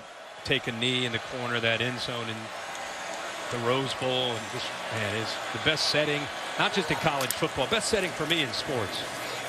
Best place in the world for you, I think. You're right. Well, wide open receiver there is Nick Basquin, seldom used, and they forgot about him in a huge play down inside the 40. See, that's what'll drive Nick Saban crazy. I mean, he's happy to be up 45-27, but a busting coverage. Baskin just running free, nobody accounting for him, and he goes right down the field and picks up huge yards. Murray has a whole bunch of time against a 3-man rush.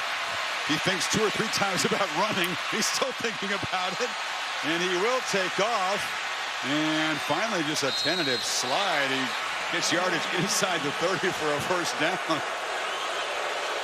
The Alabama crowd is reacting to the block that was on Quinnen Williams as Murray was scrambling. There was a block there by Cody Ford. And I think Quinnen Williams, more than anything, might be gassed just from running around and chasing. How could you not be after Kyler Murray? I mean, Murray extended the play again and again. Is he going to run? Is he going to throw? He didn't know. And Williams is on the field way back at the Oklahoma 45. Inside 5.5 to go.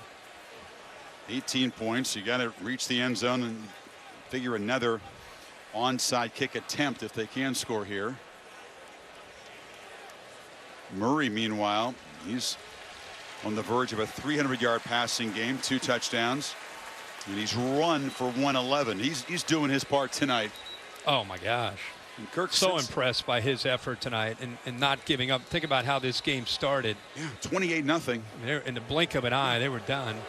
And there's a very good chance some teams would just shut it down. And Murray and his team, they have definitely played with some energy and not gone away. They continue to fight even with 5.5 to go. So the best player on the sidelines, Bama's defense. Relying on their depth here, and there's a slant. Normally he's as accurate in that throw as Tua is. Just about. That one was behind Morris. Yeah, and remember the last drive that they had? I mean, they went to the left side. They had CeeDee Lamb matched up against Surtain, and it worked for them. You know, they went there time and time again, and right now they've got trips into the top, into the boundary there at the top of the screen, and Lamb up at the top, and he is matched up again with Surtain.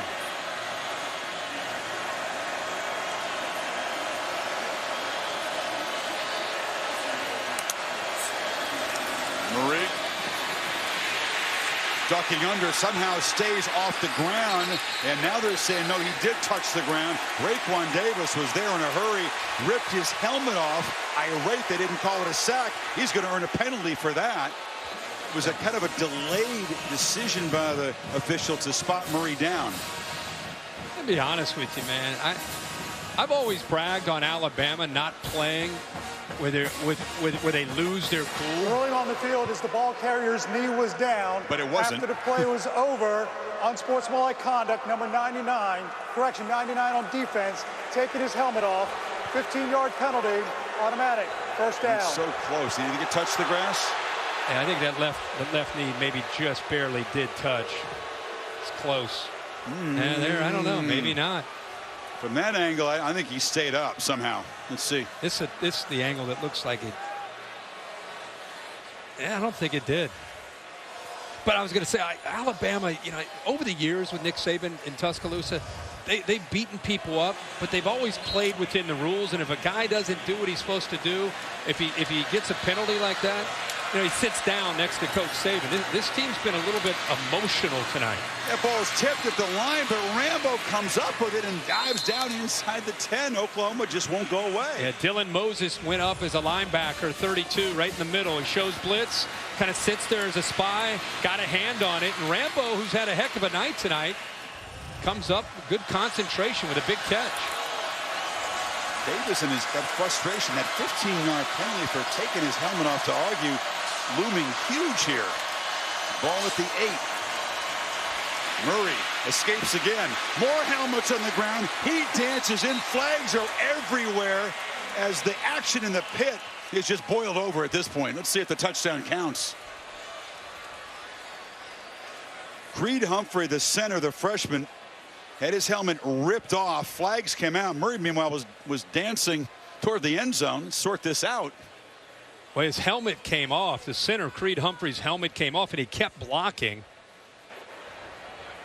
Personal foul, hands to the face, defense, number 30. The result of the play is a touchdown. Yeah, Mack Wilson, the reason his helmet came off, Mack Wilson came in high right at the face mask of the center, right there. He hits him and then engages and hits him right in the head and throws his helmet off. That's a freshman that's going to keep blocking. And And Murray is going to keep running, and because it was knocked off, he can stay in the game and snap for the PAT. It doesn't come out for no reason, does it, the helmet? It is getting even nastier by the play. But the bigger point is Murray, another spectacular overall performance on a touchdown drive. And the Sooners still, if they kick this point, within 11. I'm surprised, yeah, they wouldn't go for 2 to get it, try to get it to 10. 11 still technically a 2-score game. Yeah.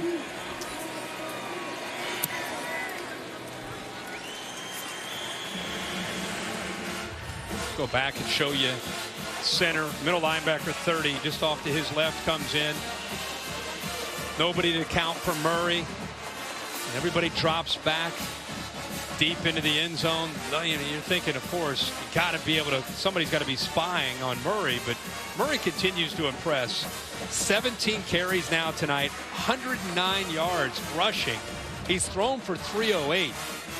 So 417 total yards, and he's got 3 touchdowns, 2 through the air and 1 on the ground, that last one. And Murray now over 4,000 passing yards and 1,000 rushing yards in the season.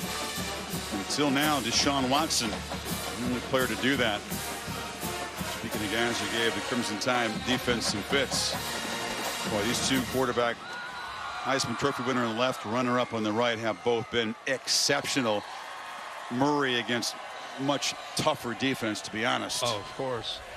But Tua back to being the Tua that we all watched all year prior to some of the injuries that he had to deal with. That surgery, an incredible success to be able to allow him to play tonight and play the way he did.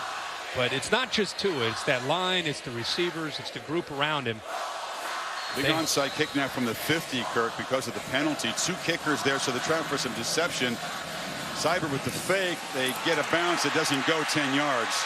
It's recovered there. That's Carson Meyer, but didn't travel the needed distance. The thing is, if he would have let that go, all the Alabama receivers, they all went to block. They all went to block. Illegal touching by the kicking team. The ball did not go 10 yards when possessed.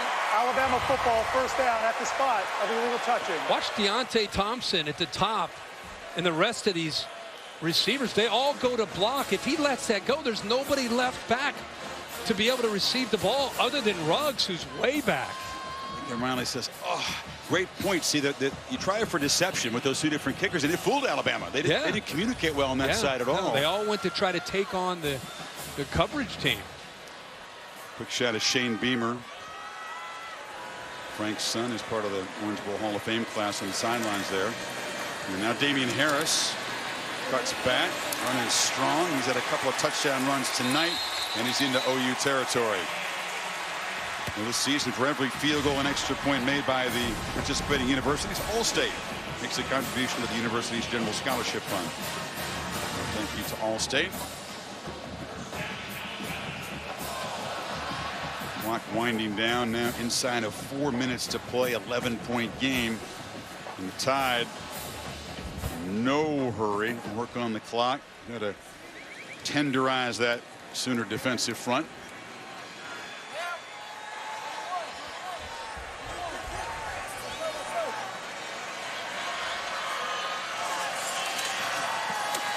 Harris muscles forward. Will be knocked down about 5 yards short. You know, that defense, especially in the middle with Murray and Bolton, they haven't had a lot of plays off. And Alabama has the luxury of rotating backs in there. We've seen all 3 of them tonight. Josh Jacobs leads it with 13 carries. Damian Harris now up to 11. Najee Harris with 6.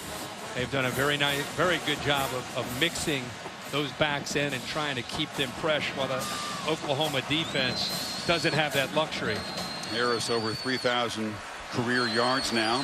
2nd and 6. Sooners crowding the line. And Harris knocked down. Got a little subplots involved in this final Alabama possession, with the lead sitting at 11. And you got 79 points on the board, which also may be of interest to some folks. I figured this would be a very high-scoring bowl game, and it has been thanks to Oklahoma's fight back. For post-game show coming up right after the game, including the Capital One Orange Bowl trophy presentation. They give out trophies at the bowls when there's semifinals, and the trophies are valuable. It still seems kind of odd to receive a trophy when the ultimate game, comes in 9 days' time. The real trophy. What do you think? It's like an AFC Championship trophy or an NFC Championship trophy? Well, I know why they do it. And for Kyler Murray, Kirk, again, Oakland A's drafted him number 9 overall, $4.6 million. If he doesn't play baseball, it could cost him a couple million of that. He hasn't gotten all that money yet. The expectation is, talked to Billy Beane this afternoon with the A's, that he will be there in March and begin a career that could start in high single A ball. And meanwhile, on this third down, Tua keeps it, slides. You got to be careful when you do that, not to begin your slide in front of the marker. We've seen many college quarterbacks do that with the rule change this year. But he did make the right decision, as he has done all night. He got it. Yeah, when they slide with their feet, it's where the ball is when they start to slide. And so, I don't know. That very easily could have been reviewed and maybe a half a yard short. Maybe it still can be, because he began the slide. It's where the football is. You're right. And I don't know that it got all the way to the first down. They don't stop it. It is a first down. And it's important. That would have been a fourth down play. Oklahoma doing everything they can to try to rip that ball out. I don't really understand sometimes the hesitation on that button in the replay booth. There was a massive case of that in the Cotton Bowl earlier. Dabo Swinney had to effectively call a timeout to get a review of what was a crucial play early in the game. That right there, if they'd looked at that, they might have spotted the ball short of the first down. Again, OU still would have needed to stop on fourth down. As it is, spend the last time out here, 2:15 to go.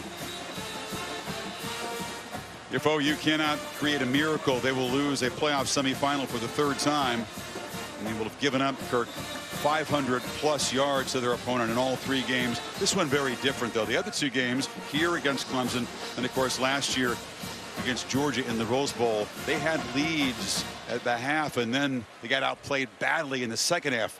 Opposite tonight. Totally opposite, and we could start to think about the game that a lot of people kind of forecasted back in August, with Clemson and Alabama once again meeting for a championship. Jacobs, what has been a very satisfying night for him, is still running real hard and moved the 6 again.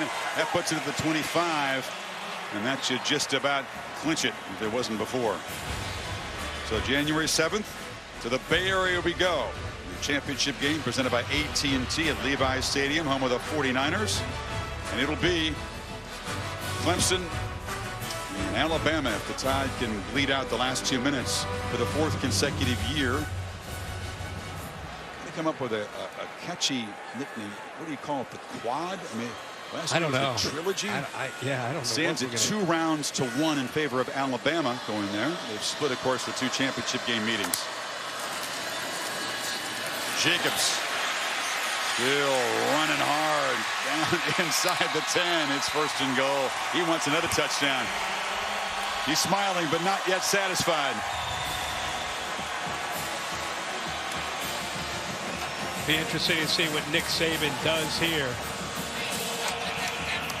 He's already taken off his headphones and clapping his hands, which usually he does not do until the game is officially over. So that would tell me that maybe they're going to take a knee here at the 6-yard line. Well, Oklahoma scored on all 4 of their second half possessions, a field goal and 3 touchdowns, but it was not enough to overcome what was a 28-zip lead for Bama in the first 17 minutes. And it's victory formation. Tua takes a knee. What a performance from the Heisman runner-up. 24 of 27, 318, 4 touchdown passes to 4 different receivers. Great night for Alabama. Came out determined, played with a lot of energy early in this game. You could tell they were tired of hearing about Oklahoma's offense and Kyler Murray and a potential shootout, and They came out and kind of took the fight to them early. And I would also say that Lincoln Riley and the Sooners should be proud of their team. Down 28, fought back and gave themselves a chance there in the second half to make it a competitive game. Alabama finally subdues the Sooners and books their spot in the national championship game. Chance for Nick Saban to go for his 7th national championship. He's with Maria. All right, Coach, you never know how your team is going to respond after they've had about a month off, but you started fast, never relented the lead. What would you describe this focus as coming into the game? Well, you know, I'm really proud of our team. It's a great win for us. Oklahoma's got a great program and a great team, a great offensive team for sure. A lot of weapons, a lot of firepower. There's a lot of things that we could do better. We got a lot of untimely penalties in this game that really either extended drives for them or stopped us. So there's a lot of things that we need to focus on to improve. For the 4th straight year, you're going to the national championship. What has impressed you about the way this team has taken the approach to the game of football? Well, they were very focused today, and they've stayed that way all year long. So, you know, anytime you win 14 games, you know, that's a pretty good thing. So we haven't always played our best, but we played against a good team today and won, and I'm really proud of our players. All right, coming into this game, the question was surrounding Tua and that ankle, and he came in and led a touchdown drive the very first time he touches the ball. What impressed you most about the way your offense performed? Well, I think our offense really controlled the tempo of the game, and the only time we really got stopped in the game is we stopped ourselves. And, you know, it would have been much more difficult for them to get back in the game if that didn't happen. But you got to say something about the great execution we had to control the tempo of the game like we did. All right, until January 7th, you're going to be answering questions about the 4th-round matchup against Clemson. So what's your initial take on seeing Dabo and the Tigers again? Well, you know, they got a great program and a great team, and Dabo's done a great job there, and they got a great program. So, you know, I'm sure it'll be a real challenge for us, and I'm sure we'll need to play better then than we did today. All right, Coach. Well, I'll let you go enjoy it a little bit, right? Thank you. We'll talk more about Alabama and Clemson round 4. There was a beautiful moment during Maria's interview with Saban when Tagovailoa and Murray came together. They had never met before until they got together on the awards trail in Atlanta. Of course, spent some time together in New York at the Heisman. That one went to Murray in New York. This one tonight goes to Tua.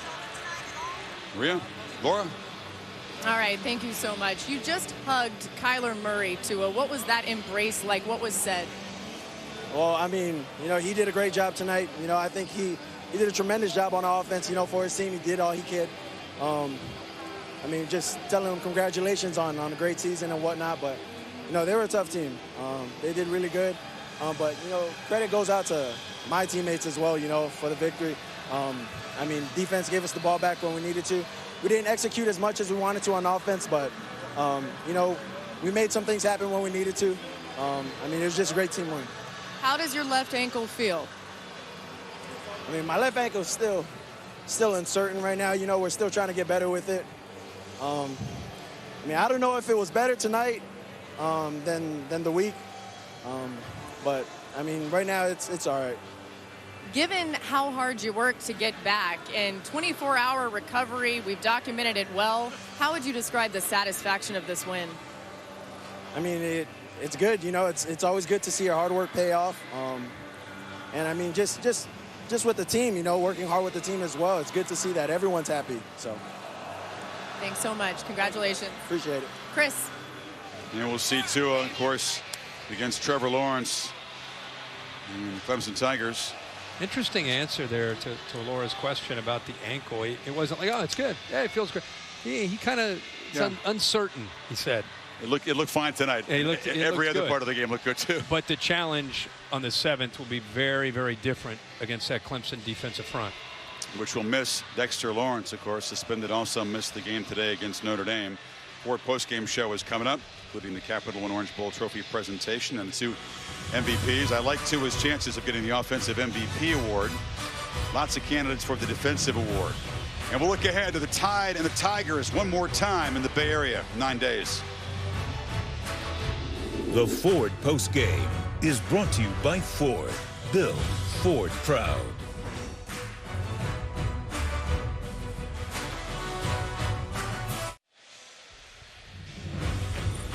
And welcome to the Ford postgame show.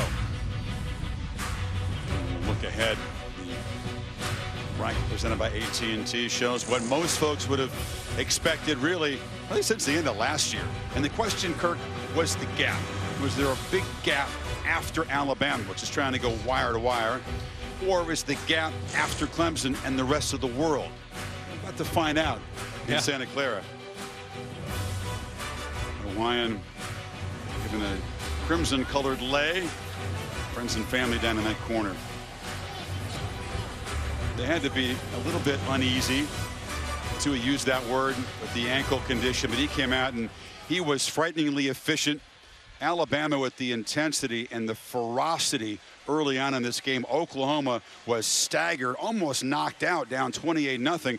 Did a great job to battle back from that, but it was too much to overcome. Yeah, I mean, you got to give, first of all, you got to give Alabama a lot of credit for the build up to this game, the preparation that, of course, with Nick Saban has become legendary when he has time to get ready. This offense came out. Kyler Murray, I know, won the Heisman. I think Tua was motivated to go out and show that he's going to have a great game. But I think the Alabama defense sent a message early. Just when it looked like it's another knockout punch for Alabama in a big game, Kyler Murray showed what he's about. It's not just about he's a quick twitch quarterback. He's got a big arm. He's got a big heart. And he put that on display today, giving his team a chance there to at least be competitive in the second half. And let's put a period on perhaps Kyler Murray's football career. What a tremendous season he had. After waiting 3 years for this moment, he made the most of this season.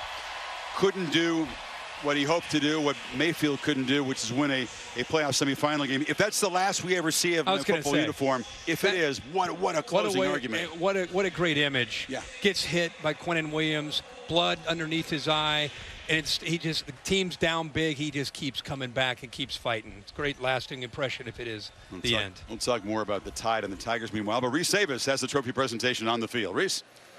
All right, Chris, what a spectacular performance by both teams tonight. We'd like to thank Capital One for all of their support of college football. And now to present the championship trophy from the Capital One Orange Bowl is the Orange Bowl Committee Chair and President, Sean Pittman. Sean?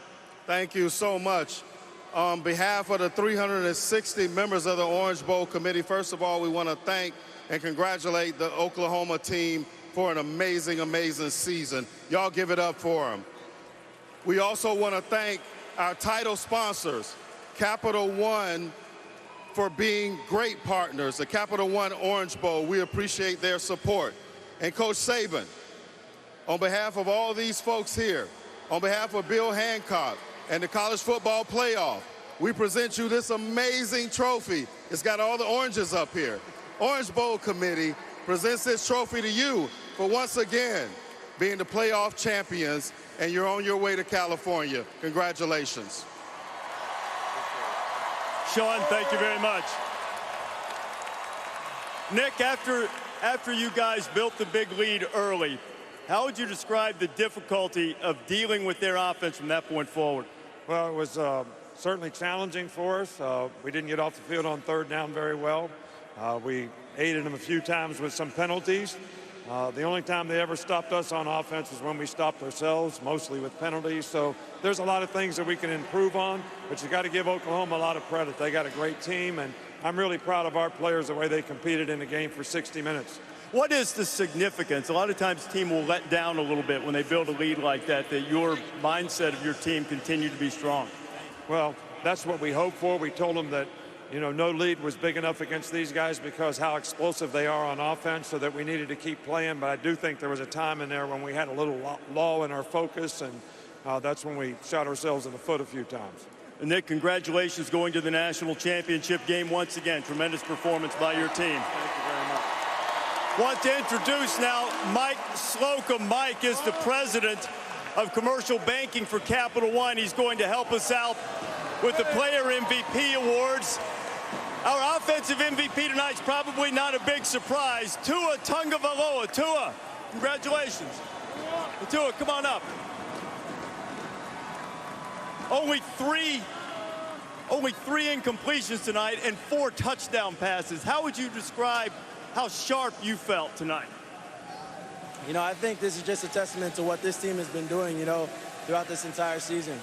I mean, if the offensive line didn't do what they had to do, I mean, we wouldn't have a lot of plays that we could have run, you know. So it started with the O-line opening up the running game and the RPO game for us, you know. And we just got playmakers out here that can make plays. And, you know, the defense gave us the ball back when we needed it. We didn't capitalize the way we wanted to, but, you know, this is the outcome we wanted. And, you know, it was just a great team effort. Dealing with the ankle injury as you have, how significant and how important was it to you to come back and bounce back from what happened in the SEC championship game? You know, I felt I owed my teammates a lot, you know, especially the way I performed in the SEC championship game. I mean, you know, we've worked hard off season and during season, so to have been able to win this game meant a lot.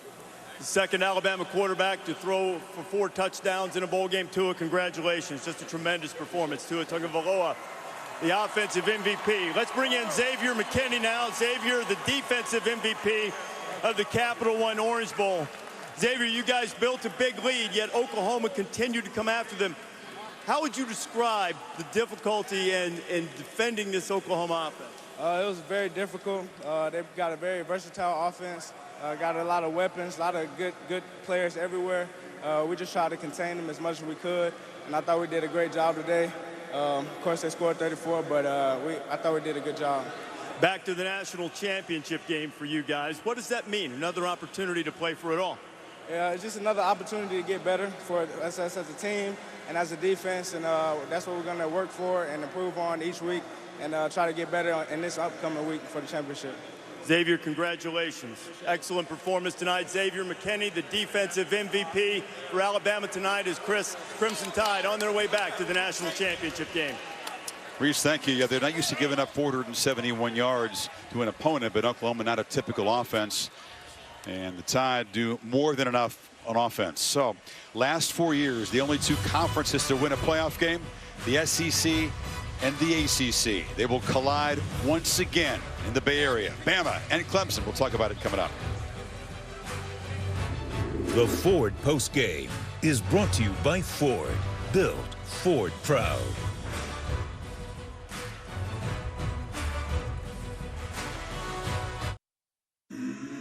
Nick Saban versus Dabo Swinney is becoming Ali Frazier. Look out, Kenyon Drake can fly. They'll talk about that play in the Clemson Nation forever. There was an inevitability that these 2 giants would clash again.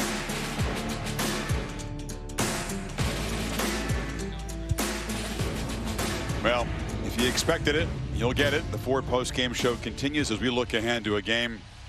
It is 9 days away, 2 more days to recover and prepare compared to last year. And the Tide will be about a touchdown favorite in Santa Clara. It's a great feeling to roll around in the confetti. Said the ankle's kind of hurting.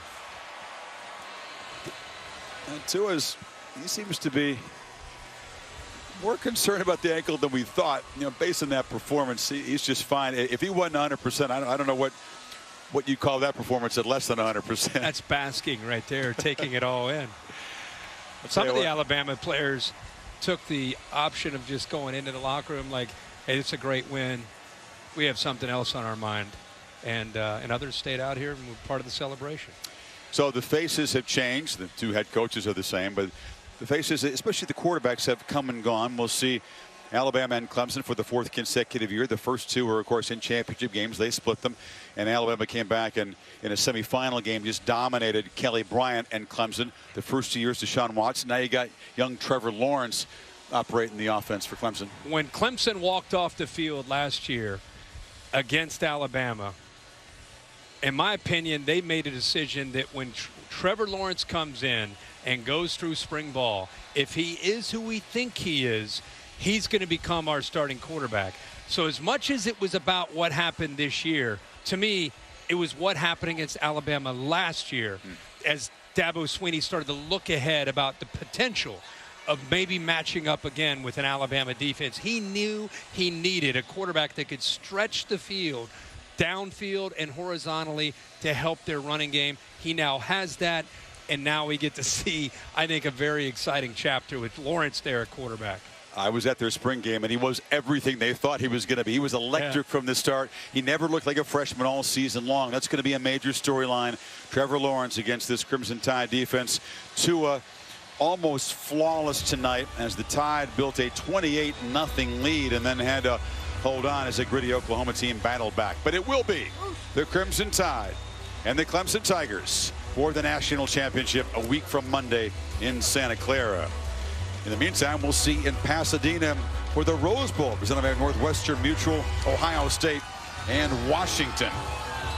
And complete the trifecta with the Tide and the Tigers in the Bay Area. Much respect between those two quarterbacks, the Heisman winner and the runner-up. Both played brilliantly tonight, but it's Tua with the Hawaiian lei and the confetti basking in the glow of this Orange Bowl victory. You hope you're ready. The matchup most expected, and we all will savor Bama and Clemson in the Bay Area. Much more on that. SportsCenter with Scott Van Pelt is coming up.